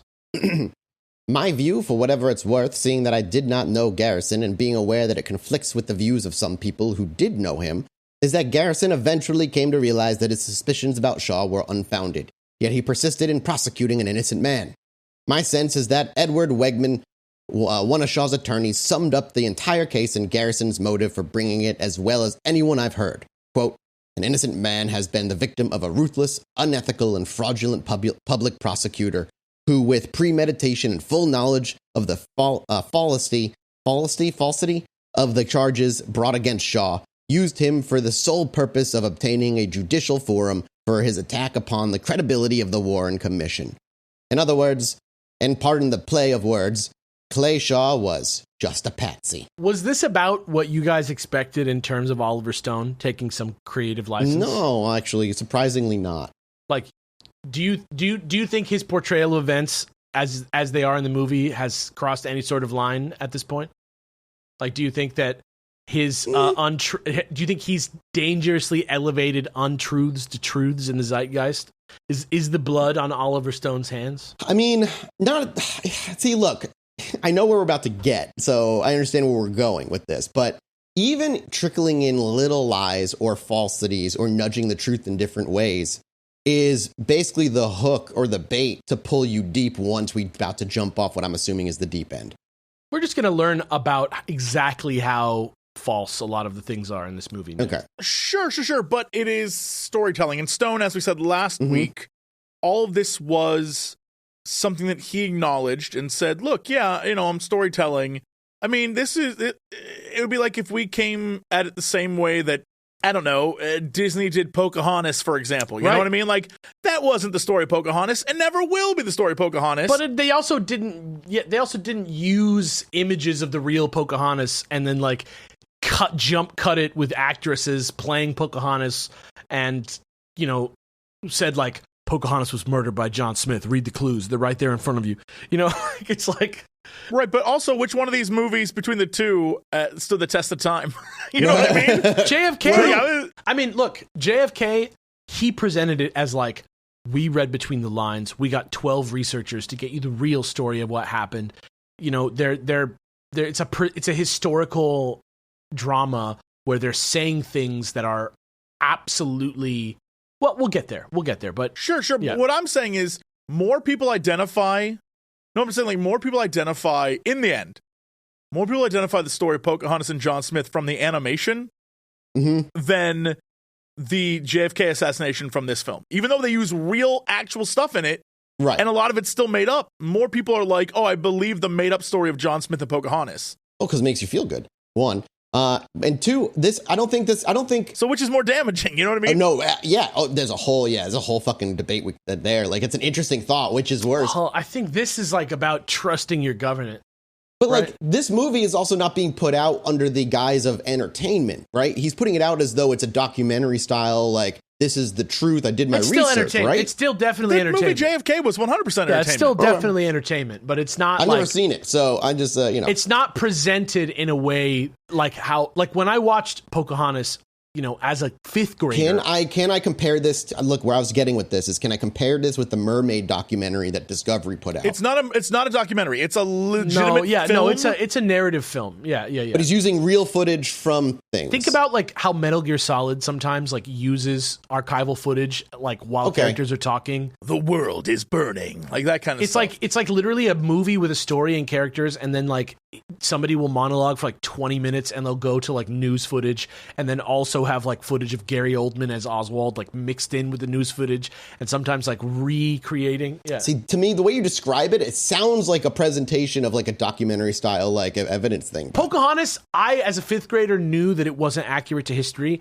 And this, until I started doing this show, thought that it was just like pretty close to what is weird about the Kennedy I'm going to give you the opposite. I did not know as a kid that it wasn't so flowery and like peaceful between like John Smith and I didn't think magic was real and she was talking to tree animals. But I did think for a while that it was a peaceful thing until like I got to the age where and the internet came around and I could start doing my own research in a way that didn't involve having to go to the library and look for books. Yeah, she was not smoking hot. She was a child. Yeah. Gross. You're not going out today and seeing people in New England camping out and like praying to Flit and Miko from Pocahontas in the same way that people are showing up at Dealey Plaza. You know those names off the top of your head, bro. Is, don't impressive. even. Listen. I used to work at Blockbuster Video for like 7 years.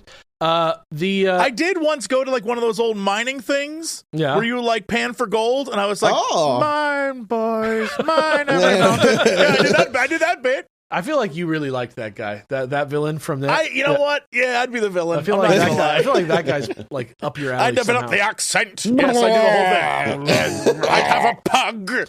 For some reason, I can't remember his name, but I remember the other guy's, the fucking hummingbird's name. I can't remember his name. Anyway, the point is, JFK makes people not trust the government and like says things about the government that aren't true, and I think that's a little bit different in a way. But you're right; they are both the same problem, which is that like in order to tell an entertaining story and to get people excited, they just change stuff. And so, does Oliver Stone have any more responsibility than the people that wrote the cartoon of Pocahontas? I don't know.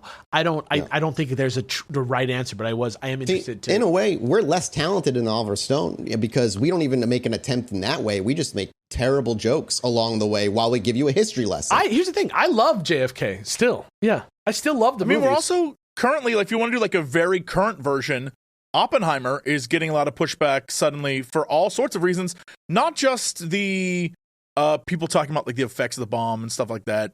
Sure. But more importantly, people talking about how during the testing of it, how they displaced, many people that were on that land, and many people died of radiation poisoning and sickness, and how the real Oppenheimer story is a lot more detailed and intricate. Messy. And it's Oh, one of yeah. those things where when you tell a movie, you got 2 hours to tell something, Yeah. and it's impossible to hit every single thing, and you want to hit it from an angle. So in this case with JFK, he's attacking the subject from one angle. And, you have to admit that the question is, when they make the choices of what characters to elevate and what characters not, that's when it becomes a little problematic. But, that's always been Hollywood, right? That's exactly what that's what we're going to talk about today. Yeah. It's always been Hollywood is right. Yeah. And for the record, JFK smacks. It's an absolutely awesome movie that you should watch. And Oppenheimer, I hear, is actually really good, too, if you just, want to watch it. Pocahontas was good. Yeah. It does, you know what I mean? It's Bill and Ted was good. yeah. Yeah, and that's a seen the And first documentary. Lincoln, it's the best version of Lincoln we've ever That's had. a documentary. I've Yeah. seen Bill and Ted 1, but not the other next one. Dude, Bill and Ted You're 2 doing all is right. You're fine. Bill and Ted 2 is actually awesome, but it is not the same as Bill and Ted 1. This is the craziest thing.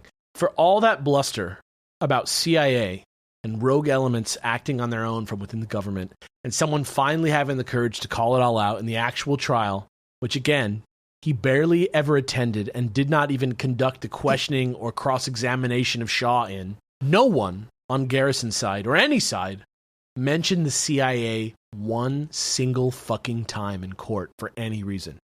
Even after going on TV and saying all that stuff, even after all these people going to bat for him on television and on radio and stuff, in the actual trial, he did not have the nuts to say the CIA did anything one fucking time. So let that sink in. Because that's the thing about this, is it's there's the JFK assassination, which really happened. Then there's this crazy guy in the 60s, late 60s, early 70s, who fucked up everybody's perception of it for real, in not a fictional way, in the actual courts of law. And then, instead of going with anything that's substantiated, Oliver Stone went with the crazy guy and picked his story to make into a movie, which is kind of interesting. And I don't mean to disparage Jim Garrison by calling him crazy. I don't think he's crazy in that sense. I agree with Bugliosi in that he dug himself far deep into a hole. He fantasized about going up on stage in court and talking about how he didn't believe in the Warren Commission, which I think a lot of people were feeling. Dude, that dude was having furious jerk-off sessions at night with him thinking about being on that stand. Do we know that? I'm gonna bring the truth out. I'm gonna be oh yeah, fuck off, I swear to God. Yeah, no, you're right. I think so. Mathis always thinks that's happening to everyone at all times. Mathis, He thinks everybody. He's like babies don't have object permanence, where you put something behind a blanket and they don't know it exists. If you put something behind a blanket, Mathis automatically thinks it's masturbating. It's called object. It's called object horniness. The truest shit I've ever heard. It's called object horniness. God, I love that. That's so funny. Anyway, the rest of the episode is going to be us looking a little more closely at some of these events that may have been somewhat elevated by Oliver Stone's movie version of history through a few separate lenses. And then, just like we did earlier with the Kennedy, Lincoln, Booth, Oswald stuff, which was thematically perfectly chosen to be the beginning of this episode, if I do say so myself, we'll look more closely at the real facts and see if it changes our mind at all, okay?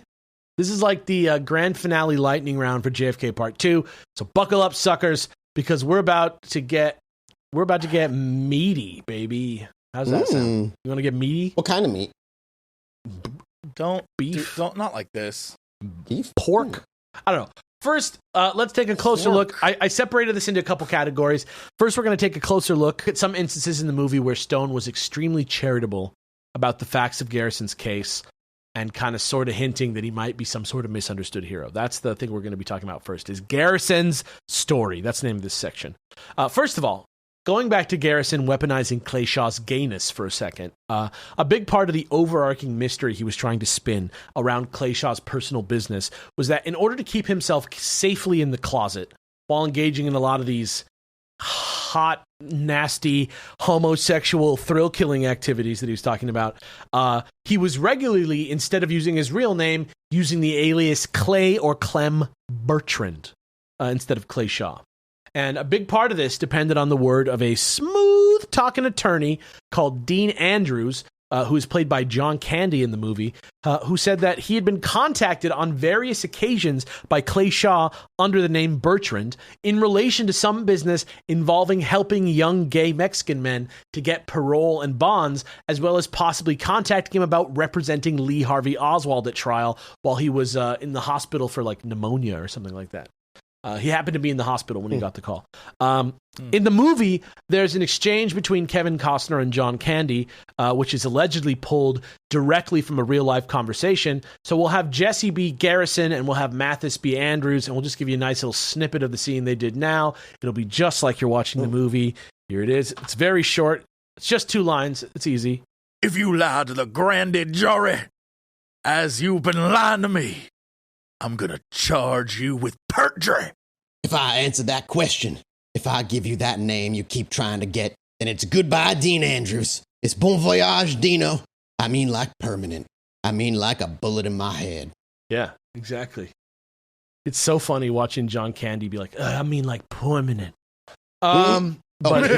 Oh, I meant like permanent. Yeah, I could have done that. All right. It really is like that. You like pretty much nailed it. However, that's from the movie.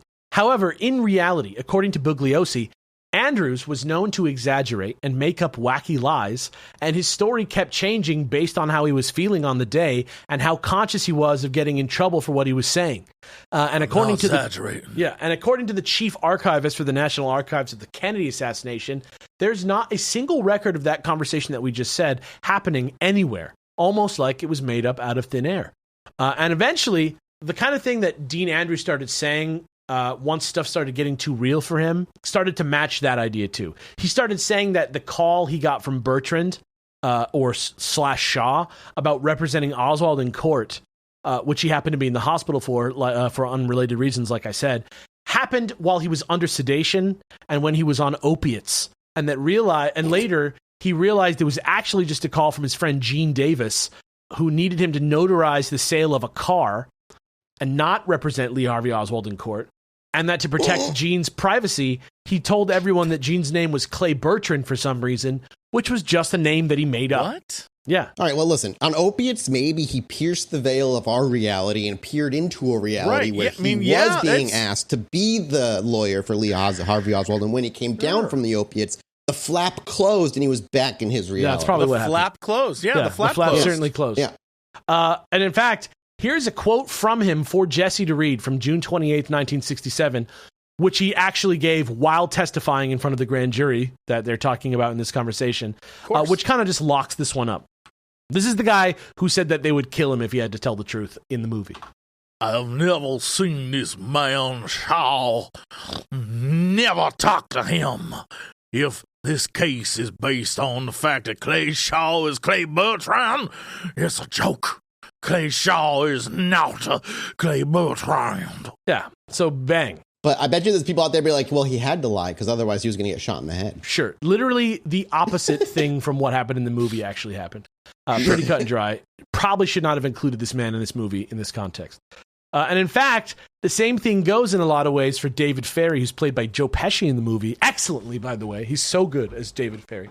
He's on a Peacock streaming show with comedian Pete Davidson. Joe Pesci is? Mm-hmm. I came out of retirement for it. I would watch Joe Pesci in literally anything. Yeah, no, it's like a whole show with them on Peacock streaming. Okay. Yeah. And yeah, like I said, the same thing goes for David Ferry, especially just because the claims being made about him in the movie really are that much crazier than the claims being made about Dean Andrews. Casting him as like an angry, erratic, overly obsessed, Kennedy-hating domestic terrorist and revolutionary who worked indirectly for the CIA through his contract, the, quote, fiercely right-wing former FBI agent Guy Bannister, who in the movie is played by Ed Asner. Amazingly. What? Huh. Yeah. I love that. Mario? Yeah. No, he's not but he Mario. Kind of looks like Mario. He's Roger Rabbit. Roger Rabbit detective. He kind of looks like Mario, That's Mario also, though, isn't it? No, yeah. I don't know. Damn, bro. That's the 80s, man. That's a long time ago. In the movie, there's tons of footage of Bannister and Ferry and Oswald working together on very specific high-level operations in New Orleans involving weapons trafficking and proliferation of manipulative political propaganda as well as lavishly delicious, eyes wide shut parties attended by Ferry and Shaw, where they wear face paint and elaborate costumes. Bob Hoskins, by the way. Fuck, and he's also Roger Rabbit guy. I was wrong on both times. All right, anyway. But there's literally even a full scene in the movie where they have Ferry and Garrison in a hotel room together, where Ferry is like confessing to everything. He's expressing remorse for getting involved. He's saying Jack Ruby worked for the mob. He's saying that not even any of she's like, the shooters don't even know who did it. Don't you get it? It's like one of the most famous scenes in the movie, right? In reality, the only communication that anybody had with Ferry while he was staying in this hotel room, which he was only staying in because Garrison had basically led a media circus to his door. The only communication that was done between the DA's office and Ferry during that time was with DA investigator Louis Ivon, who just came by on one of the nights to let Ferry know that if he needed anything, he just had to ask. So in real life, he said, hey, man, if you need anything, just let me know and we got you covered. And in the movie, he said, I did it. I'm sorry for doing it. You don't know how high up this goes. The shooters don't even know who did it. I regret it. Jack Ruby worked for the mob. Like, it's absolutely insane. Wow, incredible. Yeah. Also, a big deal is made in the movie about the address for Guy Bannister's office in New Orleans being just around the corner from an address on leaflets Oswald had been seen distributing in the area. And sort of like to the point that it really made them two entrances into like one building, but around the corner from each other from two different sides, where you just go upstairs and you're in Bannister's office, but it's actually just like one place. But this, unfortunately, simply just is not true, right? Like, in terms of Oswald, like, yes, some of his pamphlets did have this address of this building on it, but he was never really there that often, and some of his pamphlets didn't have that address and had other addresses on them. And on Frontline in 1993, they discovered that there was no way to get from one address to the other without exiting the building, going around and outside, exiting the second floor to the sidewalk, walking around the corner and going in the office. So, like, the idea of they literally go to this place in the movie and they point at it and they're like, look, it's connected. They just go to each other. And in real life, they're not. It's just crazy. None of the three, Shaw, Ferry, or Oswald, ever acted like they knew or even recognized each other. There's no reliable testimony or evidence anywhere placing them together. No one ever thought to ask Oswald about Ferry and Shaw when they had him in custody because there was no concept that they were ever linked to each other from any witness or friend or relative. And when asked, Clay Shaw and David Ferry both vehemently denied knowing each other, with Ferry repeatedly offering to take a polygraph or even a truth serum and denying it all until the day that he died, which was in 1967. Let's be fair, though. Polygraph tests are fucking worthless. Right, but he was like, fucking test me. Like, fucking do it. Like, at this time, opinion were different on those things. And he was like, no, I don't know this fucking guy. Let's go, you know? And speaking of his death, Ferry was found dead in his home in 1967 on the morning of February 22nd. And by 3 p.m., an autopsy had determined Ferry had died of natural causes, or more specifically, a, quote, rupture of Berry aneurysm of circle of Willis with massive hemorrhage, a.k.a. a circle of blood vessels on the underside of the brain touching the base of his skull. So that's what happened to him. He had like a cluster aneurysm in his head. According to the movie version, two masked men came to him in the night and physically forced him to swallow some kind of drug which caused his death. But in reality, there were zero signs of violence anywhere on his body when they found him. And though he did have high blood pressure, his blood sample tested negative for any, quote, alcohol, barbiturates, cyanide, heavy metals, or caustic agents. Not to mention that if there were intruders that night, they would have had to have completely snuck past Ferry's 24-hour surveillance detail, which had no evidence anywhere of any masked men anywhere arriving. So they just show it in the movie, two guys coming to kill him. Didn't happen. In reality, Ferry had actually been looking feeble in the days leading up to his death, limping, and he was seen barely even capable of climbing the stairs leading to his apartment. Also, 4 days before his death, he was in the FBI field office complaining that all the slander about him that he was getting from Garrison was making him physically ill and it was giving him extreme headaches. He was literally complaining to the FBI about that. Oh, man. So he had days warning to go to like a doctor and get it caught. Yeah. And the one weird thing were the two type notes that were found next to his body, which I've mentioned before, which might point to the whole thing being some kind of planned suicide. One of the notes is just kind of like poetry. The other one is kind of like a message to his boyfriend that's just kind of like, they could just as easily be interpreted as like the last words of somebody who believed they were about to die, and not necessarily suicide notes, because the notes don't say like, and that is why I'm going to kill myself or something like that. Right. I mean, like you said, he's been having symptoms for 4 days. If he didn't bother, now he's having a day where maybe he can't even get up, and it's like something's happening. Yeah, somebody saw him at like 4 a.m. the day before he died. He was naked under a sheet. He looked like shit. Like, it was not like he was fine and then he was gone. Like, definitely not. Yeah, no. And Garrison, on the other hand, at the same time, was telling the press that Ferry killed himself because he couldn't take the heat, which, as I mentioned earlier, only led him to double down straight into Crazy Town. And speaking of Crazy Town, in the movie, Garrison finds out about this whole plot in the first place thanks to a guy we've mentioned before, Jack Martin, who in the movie is played by the iconic Jack Lemmon, right? Just a classic old author from, movies about Marilyn Monroe and shit. Oh, yeah, that's, by the way, that reminds me. The last thing on that list from Snopes about the Kennedy-Lincoln thing is that it's like a month before Kennedy was killed, a month before Lincoln was killed, he was in Monroe, Maryland. And 1 month before Kennedy was killed, he was in Maryland, Monroe. But actually, that's not true, because Marilyn Monroe died 1 year before that. So even that is fake. God. So let's go back to Jack Martin, this guy from the beginning of the Your JFK list movie. of reasons didn't need that last one. Like, you're gonna take you got the conspiracy theories. You can take one off the list. That one's for the boys. That one's the fun one. That one's for the boys. Yeah, so now we got Jack Martin, who's played by Jack Lemmon. This is like the inciting incident of the movie. He's seen in the movie as this sort of like nice, well-meaning, but like tragically alcoholic sidekick to Ed Asner's Guy Bannister. He meets up with Garrison at the racetrack and tells him that it was in Guy Bannister's office that Shaw and Ferry and Oswald were always hanging out. This is like, in the movie, is like the core reason why Garrison even starts to care about this, because he gets this report like right after the death of Kennedy that this guy's like, Guy Bannister whipped the shit out of me because I said something wrong that he didn't like about the assassination, and he like turned on me, right? Something like that. But in reality, Martin's testimony was so unworthy that they didn't even use it in the eventual trial, because Martin had a clinically diagnosed character disorder. He had spent significant time in 2 mental wards in 2 different states. He had on multiple occasions falsely claimed to be an FBI agent himself, and had only made up the story as a means of getting revenge against an unrelated slight against him by Bannister.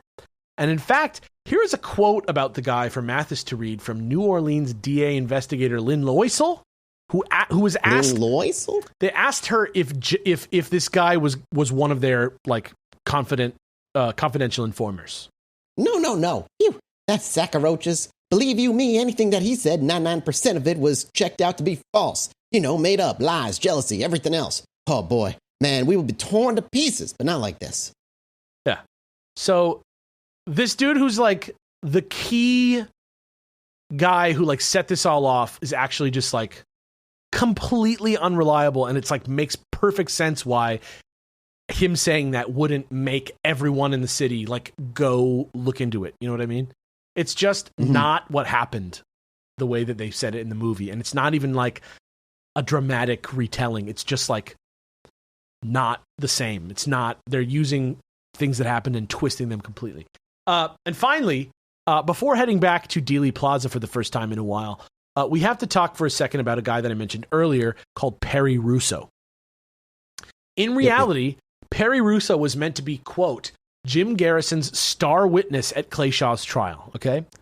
The idea was that Russo's testimony would be the thing that tied the whole thing up in a knot, placing Shaw, Ferry, and Oswald in Ferry's apartment sometime in September of 1963, talking about their shared desire to kill Kennedy for their wild gay reasons or whatever they're doing, right?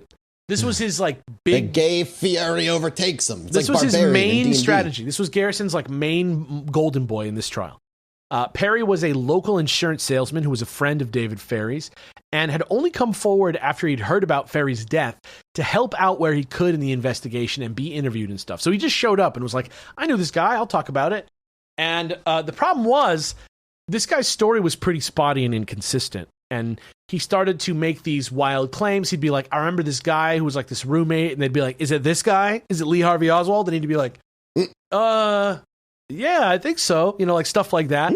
And so after they talked to him for a while, they only could get like small bits of things that may have been related. And he didn't start speaking clearly and in depth about any sort of conspiracy until after he had been hypnotized and given sodium pentothal by Jim Garrison, which, And, okay, so hold up. It wasn't just hypnotism. They also drugged him. They give him sodium pentothal, truth serum. And Jesus Christ, and this guy there was no, insane. and so Jim Garrison couldn't bring him to trial without admitting that. So it was almost useless to him, not to mention almost certainly completely made up.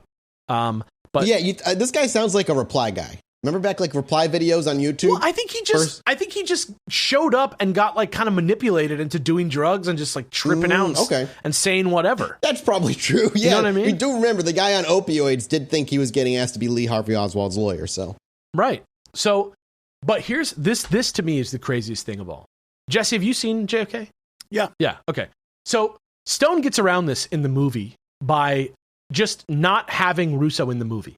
Russo doesn't exist in the world of the movie, and instead he invents a new gay sex worker character who's in jail, who's called Willie O'Keefe, who is played hilariously and extremely memorably by Kevin Bacon in the movie, but is a guy who is completely imaginary, invented whole cloth from nowhere, only serves to weaponize Clay Shaw's gayness even more in a completely made up way, which is just Oliver Stone just riffing at this point.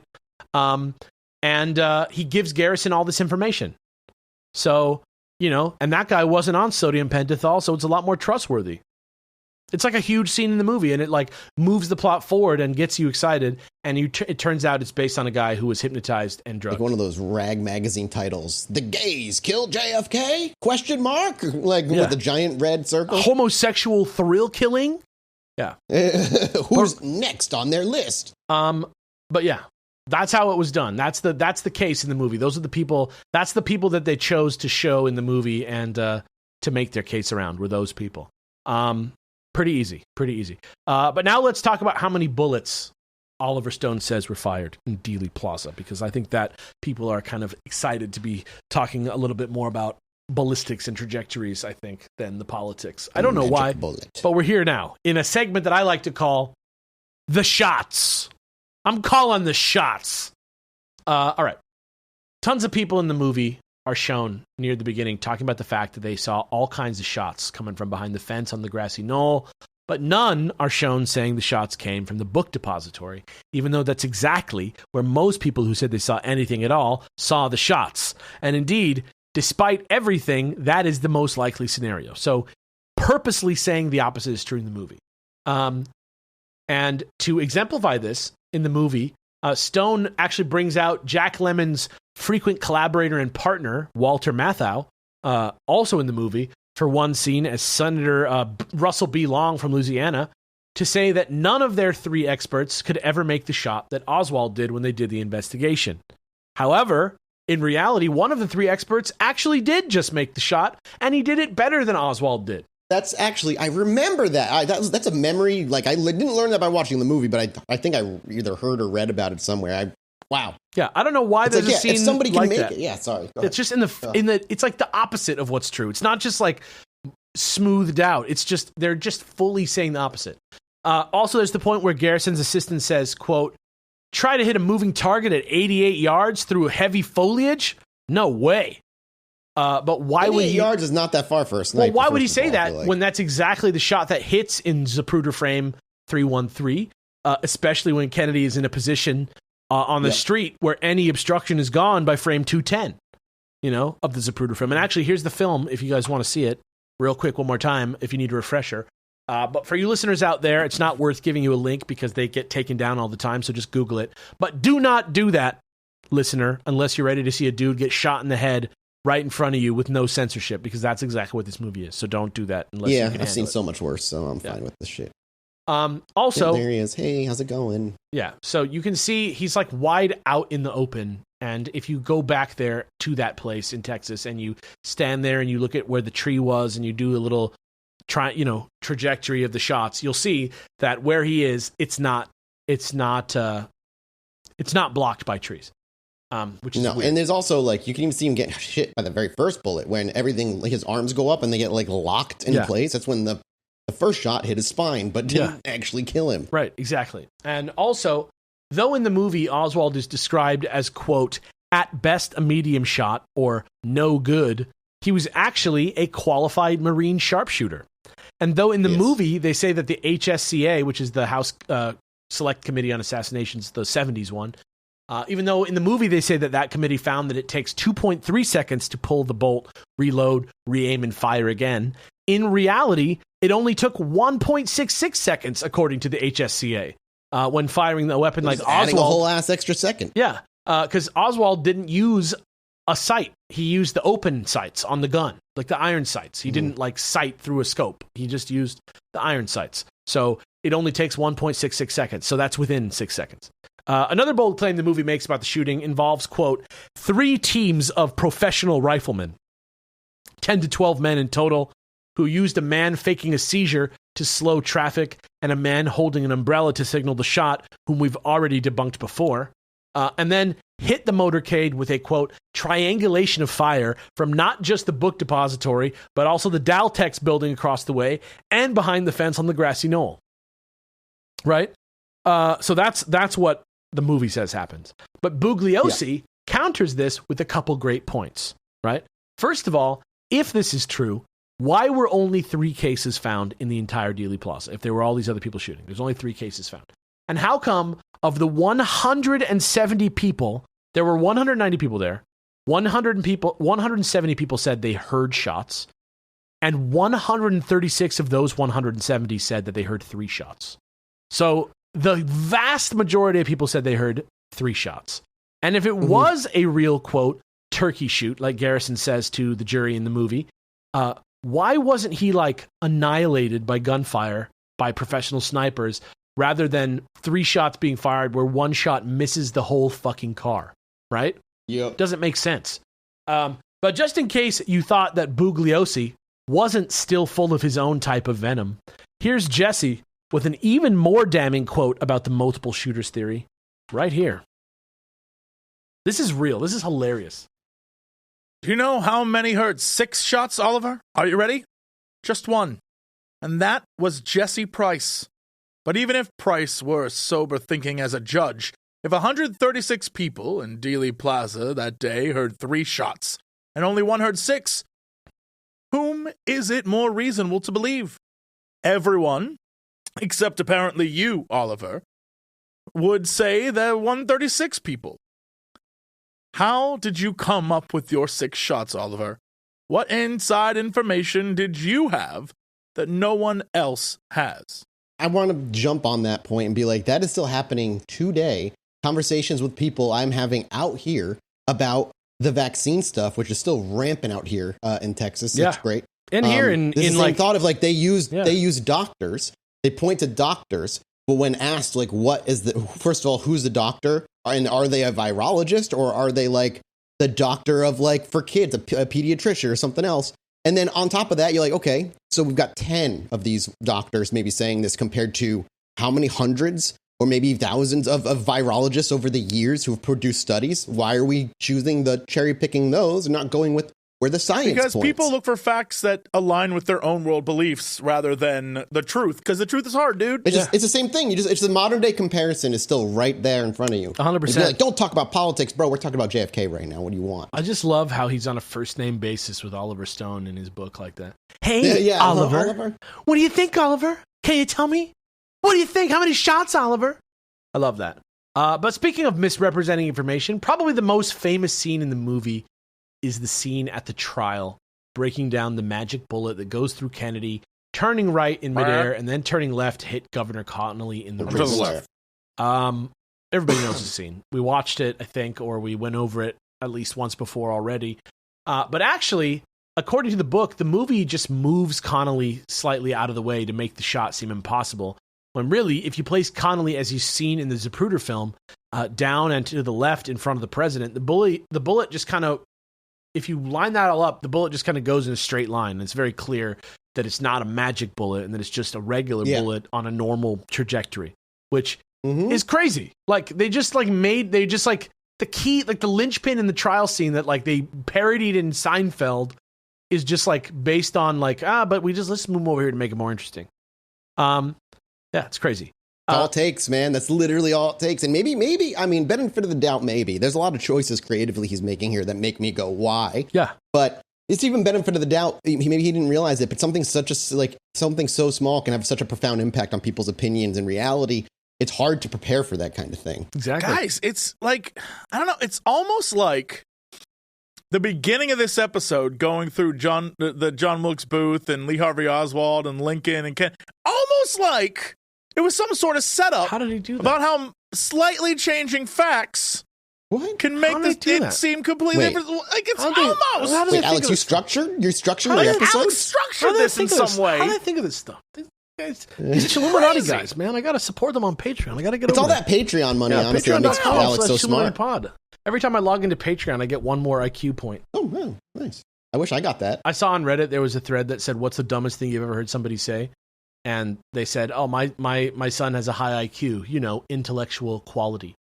Which is nice, very fun. That's awesome. Yeah. And finally, in the shots category, speaking of traveling bullets, let's talk quickly about Commission Exhibit number 399, the supposedly, quote, pristine bullet that was found on Governor Connolly's stretcher at Parkland Hospital, as if, according to many conspiracy theory people, it had been intentionally planted there by someone, right? They found this totally pristine bullet that doesn't look like it traveled through a body, but yet it's there on the stretcher, as if somebody was like, "Here's the bullet that you're missing. Here you go. This will support your theory." In real life, there's not actually any evidence or testimony that somebody planted a bullet that struck Kennedy and Connolly anywhere. But Oliver Stone just kind of goes rogue, if you will, and shows it happening anyway. They just show a guy coming in, an actual figure, and placing it on the stretcher. So I ask you, are you still as convinced about there being a conspiracy as you were before we started talking about this?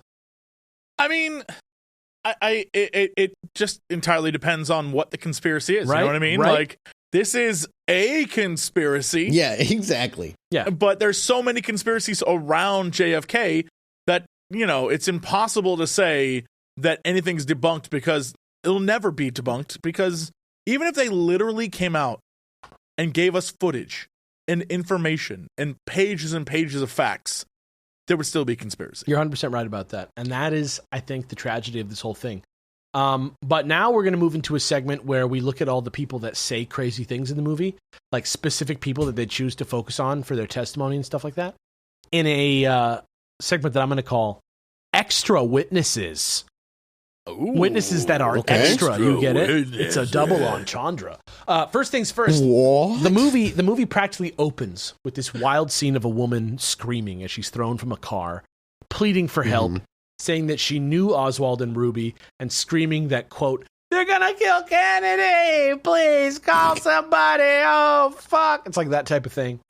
Of course. This woman is supposed to be Melba Christine Marcades, who, along with 14 other aliases that she has, is sometimes known by and also credited in the movie as Rose Cherami, which is a pretty well-known name among JFK heads. In reality, though, Cherami was on drugs when she was found, and she wasn't thrown from a car. She was hit by a car driven by a guy named Frank Odom. That's such a that changes everything, even if she wasn't on drugs. Yeah, she was hit by a car driven by a guy called Frank Odom while she was hitchhiking her way back home from Florida to Texas. And this guy actually stopped and helped her get to the authorities when it happened. Like, it wasn't like a hit and run, and she wasn't thrown bloody from a car like it looks in the movie. He just like took her to the police. And an hour after she was brought into the station, she was totally naked. She was scratching herself. She was climbing the walls, like withdrawal symptoms, crazy hardcore withdrawal symptoms. And once they got her into a straitjacket and started driving her to the hospital for 2 hours in the car, she said that she calmed down, and she said that she was with some Italian-looking guys who got drunk and got into a fight and got them all thrown out onto the road where she started hitching. And when asked what she was going to do in Dallas when she got there, she said that actually she was going to get some money, get her baby, and that she was going to be the one who was going to kill Kennedy, and only changed the story to a we and still not even a they until her HSCA deposition in 1978. And she didn't actually know Oswald or Ruby like she claimed. And not only did she not see them at Ruby's club, the Pink Door, like she said, but Ruby did not own a club called the Pink Door at all. That's not a real place. There's more lies in this movie? And speaking of nightclubs, let's talk about the singer who also said Ruby introduced her to Oswald and Ferry at his actual place in Dallas, the Carousel Club. Kind of an interesting little tidbit, maybe, for someone with an open mind, if you're willing to hear all comers. But the Warren Commission never found any merit to any of these types of claims. And strangely, the only woman making this claim, Beverly Oliver, wasn't seen as a credible witness either because she didn't even show up until 1970. And back then, she was working a totally separate JFK angle of actually being the babushka lady, who we've already covered in a previous episode. She claimed to be using a camera that hadn't been invented at the time of the assassination when she came forward. But what if she was a time traveler then? You know what she actually said? What if? You know what she actually fucking said? She said, I can't remember the name, but I do remember it was an experimental camera that only I had. Amazing. Incredible. Oof. Before switching back, so she did that babushka lady thing for a while. Then she switched to the Jack Ruby angle for a while. And then ultimately switched back to the babushka lady angle when she wrote her autobiography, Nightmare in Dallas, in 1994, where she actually said that she was a, quote, paid technical consultant on the movie and has a picture of her and Oliver Stone hugging on set. Isn't that crazy? It's not often you get to test your, an A-B kind of test on your story in the public before you write your book on which one ended up being a better one. Yeah, that's, exactly. Smart girl. Up next, we got Vincent D'Onofrio, Kingpin himself, as Lee Bowers. Bowers in the movie tells the Warren Commission that he saw a, quote, flash of light and smoke behind the picket fence on the grassy knoll, even though in real life he never started saying anything like that until he started talking to JFK investigator Mark Lane, who was one of the people who came down to help out Garrison originally, 2 years after the commission had already wrapped. So the idea that he was there on the day saying he saw this stuff, it's just not true. He didn't say it for years. Similar thing happened with Jean Hill, who's shown in the movie 20 minutes after the shooting, saying she saw a flash in the bushes of light with a puff of smoke, and someone who looked like Jack Ruby, quote, running from the direction of the Texas School Book Depository towards the grassy knoll. I don't know why Jack Ruby's there. I'm imagining it. It's just like... It was sort of things like old school comedy from the 50s of just bang and just smoke lingering on a black and white screen as someone runs off cartoonishly in the background. In the movie, it's like a clip of her being like, I saw it. And then it cuts to a clip of a guy running and it literally shows it. But it's yeah. So she said all that stuff. Later, they even show her being intimidated by some scary plainclothes officer guy. Men in Black who's style. He's don't tell anybody about this. Forget what you saw. How many shots did you hear? 3, right? 3, right? In reality, she didn't say any of this stuff about seeing flashes of light or any of that until 1989, which was 26 years later, not 20 minutes later. And in the movie... Well, human memory is infallible. Yeah. And in the movie, the character explains this by saying, quote, when I read my testimony as published by the Warren Commission, it was fabrication from start to finish, even though the real Jean Hill just has not said, hinted at, or implied anything like this, which is just crazy. Good God. According to the movie, this testimony about Jack Ruby being there on the scene in Dealey Plaza that day was substantiated by Julia Mercer, who also said she saw him, except she said in the movie that she saw him in the driver's seat of a large truck that was parked out on the street on Elm Street in Dealey Plaza and was holding up traffic, and that she saw somebody else take a rifle out of the back of the truck and walk up the hill towards the grassy knoll. So this would almost be kind of creepy, right? If it wasn't widely known to have been a construction truck with 3 men in it, all of whom had confirmed identities on the day, and which all were confirmed to have left the scene in the truck together before the shooting started. So it would be scary if that wasn't the case. But also, in reality, I think that the thing would be a lot more convincing if she had even said that she saw Ruby. She actually said that she saw Oswald in the truck, but it seems like Oliver Stone just kind of changed it to make it match the other story so that it was more compelling. She was like, I saw Oswald, and he was like, you saw Ruby. Got it. Pretty crazy. Yeah. So that's the end of that segment. And now it's finally time for the last question in a segment that I like to call Threat from Within. Is it really possible that a threat came from inside the government and that it eventually ended up taking the life of a sitting president? And other than Oliver Stone just kind of saying that this happened, why do we think this? Right? The first piece of evidence that anybody in the... Good questions that people should always ask before you believe something. First piece of evidence that anyone in the government knew anything about this, at least as far as the movie is concerned, is the idea that an FBI clerk in New Orleans was on duty November 17th, 1963, 1 week before the shooting, and received a teletype from FBI HQ warning that somebody might be planning on killing Kennedy in Dallas. But that quote, nothing was done as a result of this happening.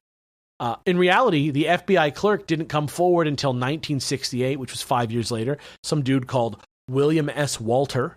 And after investigating all 59 field offices and more than 50 employees working at the New Orleans one, no evidence of any teletype ever coming through at that time was ever found. So that's just another one that just is not true. Another wild claim from the movie is that, quote, on November 22nd at 12:34 p.m., the entire telephone system went dead in Washington for a solid hour to keep the wrong stories from spreading if anything went wrong with the assassination plan. Sure, when the president gets killed in early 1960s, there might be a little congestion or busy signals here and there on the phones because there's only so many operators, right? But and this wasn't just a DC thing. This was also true in New York and Boston, probably Los Angeles, big cities. But for example, when Sam Donaldson interviewed Oliver Stone in 1992 on ABC's Primetime, he told him that, quote, I made a dozen calls during that time from the Capitol to the White House and elsewhere in Washington. The telephone system wasn't out. And Stone just looks back and says, I'll have to look into that.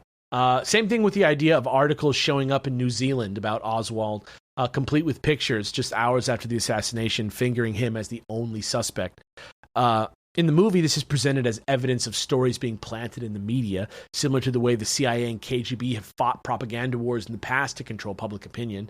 But the counter-argument is that these stories really did come out, and that it wasn't hard to get this information because, believe it or not, even in an ancient time like the 60s, people still had phones, and information travels pretty much as fast as people can talk. And in his defense, Stone basically just does the metaphorical equivalent of shrugging. He just that happened. And really that's the whole problem, is that Stone really never has to answer for gaps in his knowledge, right? No. And this never happens more egregiously than when Donald Sutherland shows up in the film and delivers an almost 20-minute long monologue to Garrison in character as the completely 100% made up government deep throat type figure X, which Stone even freely admits, Garrison never went to Washington and met anyone. He went on Nightline and he was like, no, that was just made up. I just did all that. And a lot of what he said is just largely based on the sole testimony of the largely discredited Air Force Colonel Fletcher Prouty, who never even actually met Garrison in real life. And he basically says, Donald Sutherland, as this character, basically says all the same stuff that I said to you guys last episode, but in a little bit more Cliff Notesy of a way than I did it. And that's the motive for why the CIA and the military industrial complex have want to kill the president. And then, according to X, a made up character just from the movie, that's why they did it. But problem is, as this quote Mathis will read for us now shows, the logic of this simply doesn't make sense. And once you realize that, it doesn't really matter how much you think about it, because it's never going to become more likely that what happened in this situation. After all, what's the big deal about joining in a conspiracy to murder the President of the United States? If any reader of this book were on the Joint Chiefs of Staff or a corporate leader and the president's policies were going to interfere with your objectives or cut into your profits, you wouldn't think twice about conspiring to murder him, would you? More seriously, even if we imagine the unimaginable, that the Joint Chiefs of Staffs and leaders of American industry were crazy enough to be willing to murder Kennedy because of his plan to end the Cold War, would they be so crazy as to not at least first try to beat him at the ballot box by putting all their money, power, and influence behind his opponent when he came up for re-election in just 1 year? Yeah, right? Yeah, it's yes. I can see that point. Why would you risk murdering the president when you could just beat him in an election? Yeah. or or he says at least try to before you start going to the murder world. Like, what was like rapidly about to happen that they needed to like stop? We already showed that Kennedy kind of was stuck supporting the Vietnam War, even though he wishes he didn't have to, right? And we already showed that CIA was butting heads not just with Kennedy but with everybody, and that's just kind of how it was, right? It's not like they had a war against each other, right? And Kennedy didn't dismantle the CIA like he said he was going to. He just like gave it some accountability. So, I don't know. It wasn't like he dissed anyone or hurt anyone. And in reality, though I set out with hope in my heart that at least some of what was here was worth considering as serious evidence, in the end, it just kind of seems like Oliver Stone's JFK movie is nothing more than some kind of strange world history fanfic by a really good director with some really bad ideas about the point of teaching people accurate history. And people should quite honestly consider it fiction when they watch it, though I do think it's a pretty sick movie. And finally, to wrap this all up for the day, we're going to have 2 quotes from Jack Ruby, one after the other. One is going to be from the movie version of Jack Ruby, and it's going to be read by Jesse. And one of the quotes is going to be from the real historical Jack Ruby from the Warren Report, and that's going to be read by Mathis. So we're going to just listen to both of these, and then that's going to close us out. We can talk about it a little bit more at the end. But here you go, Jesse. Mr. Chief Justice, do you understand that I cannot tell the truth here in Dallas? That there are people here who do not want me to tell the truth? My life is in danger. If I am eliminated, there won't be any way of knowing any bit of the truth.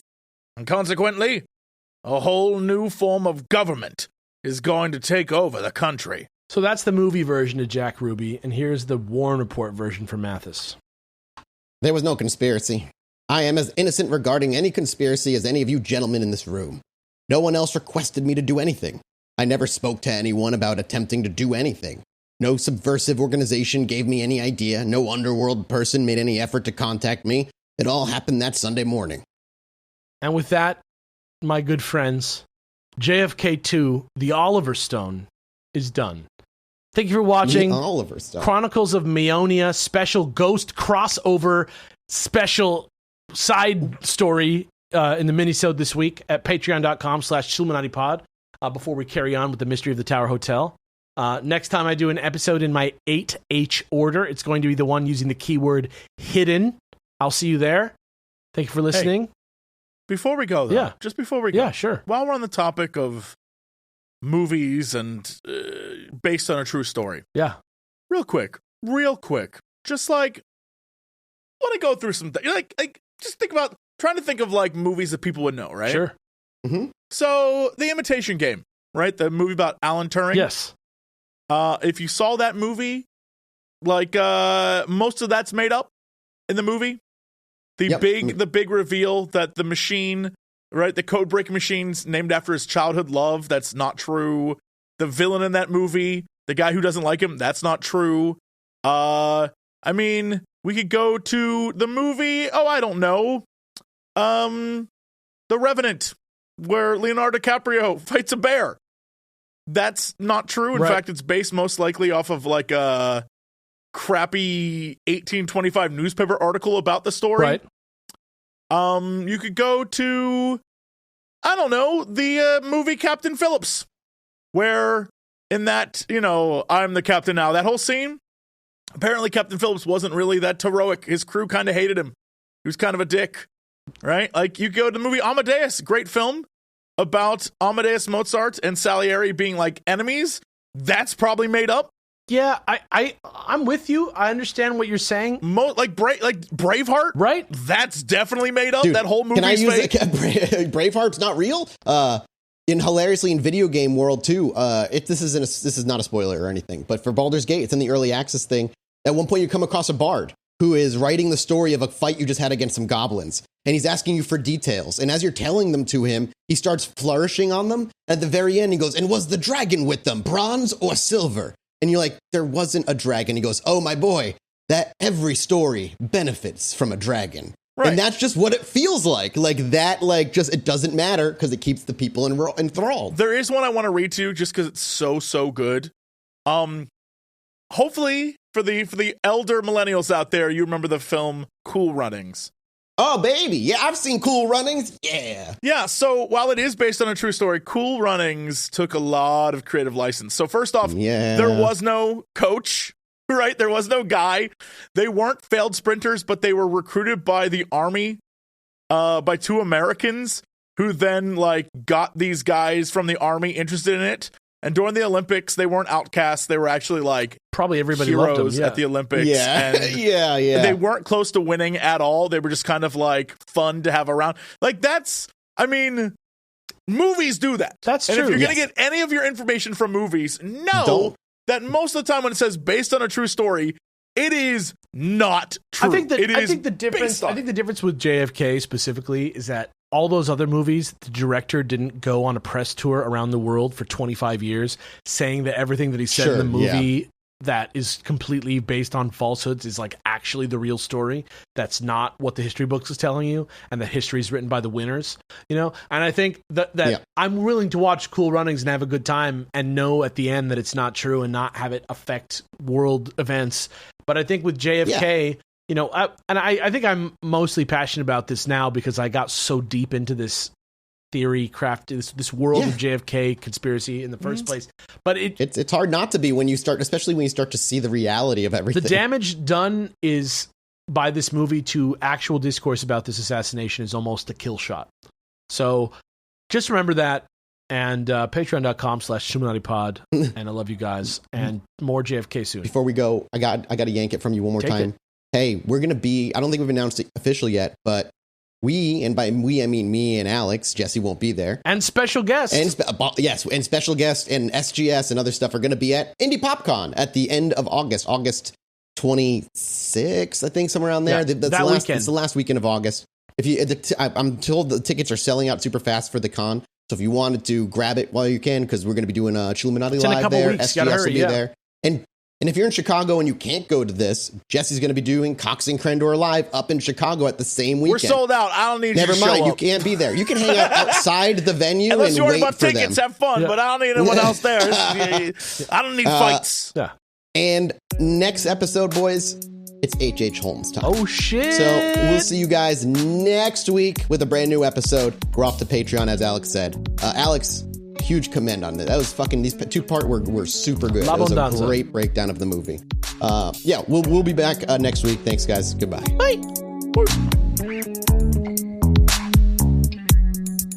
Hello, everybody. Welcome back to the Chilluminati Podcast. As always, I'm one of your hosts, Mike Martin, joined by I don't know who they are. There's two. What? Terrence Hill and Bud Spencer. No. Neo and Trinity. No.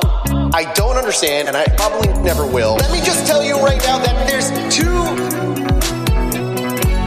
Leon Kennedy and Claire Redfield. I'm telling you, I think he literally just looked up famous duos. Cheech and Chong. And has just been going through the list ever since.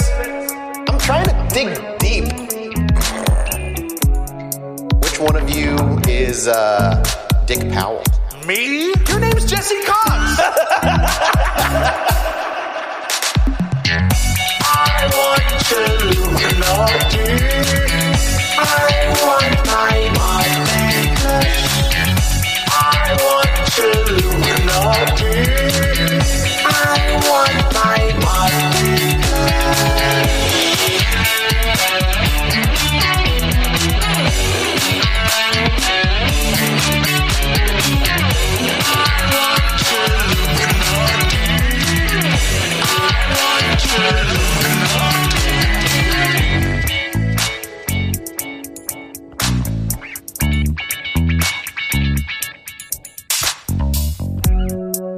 Hello, everybody. Welcome back to the Chilluminati Podcast. As always, I'm one of your hosts, Mike Martin, joined by Alex and Jesse.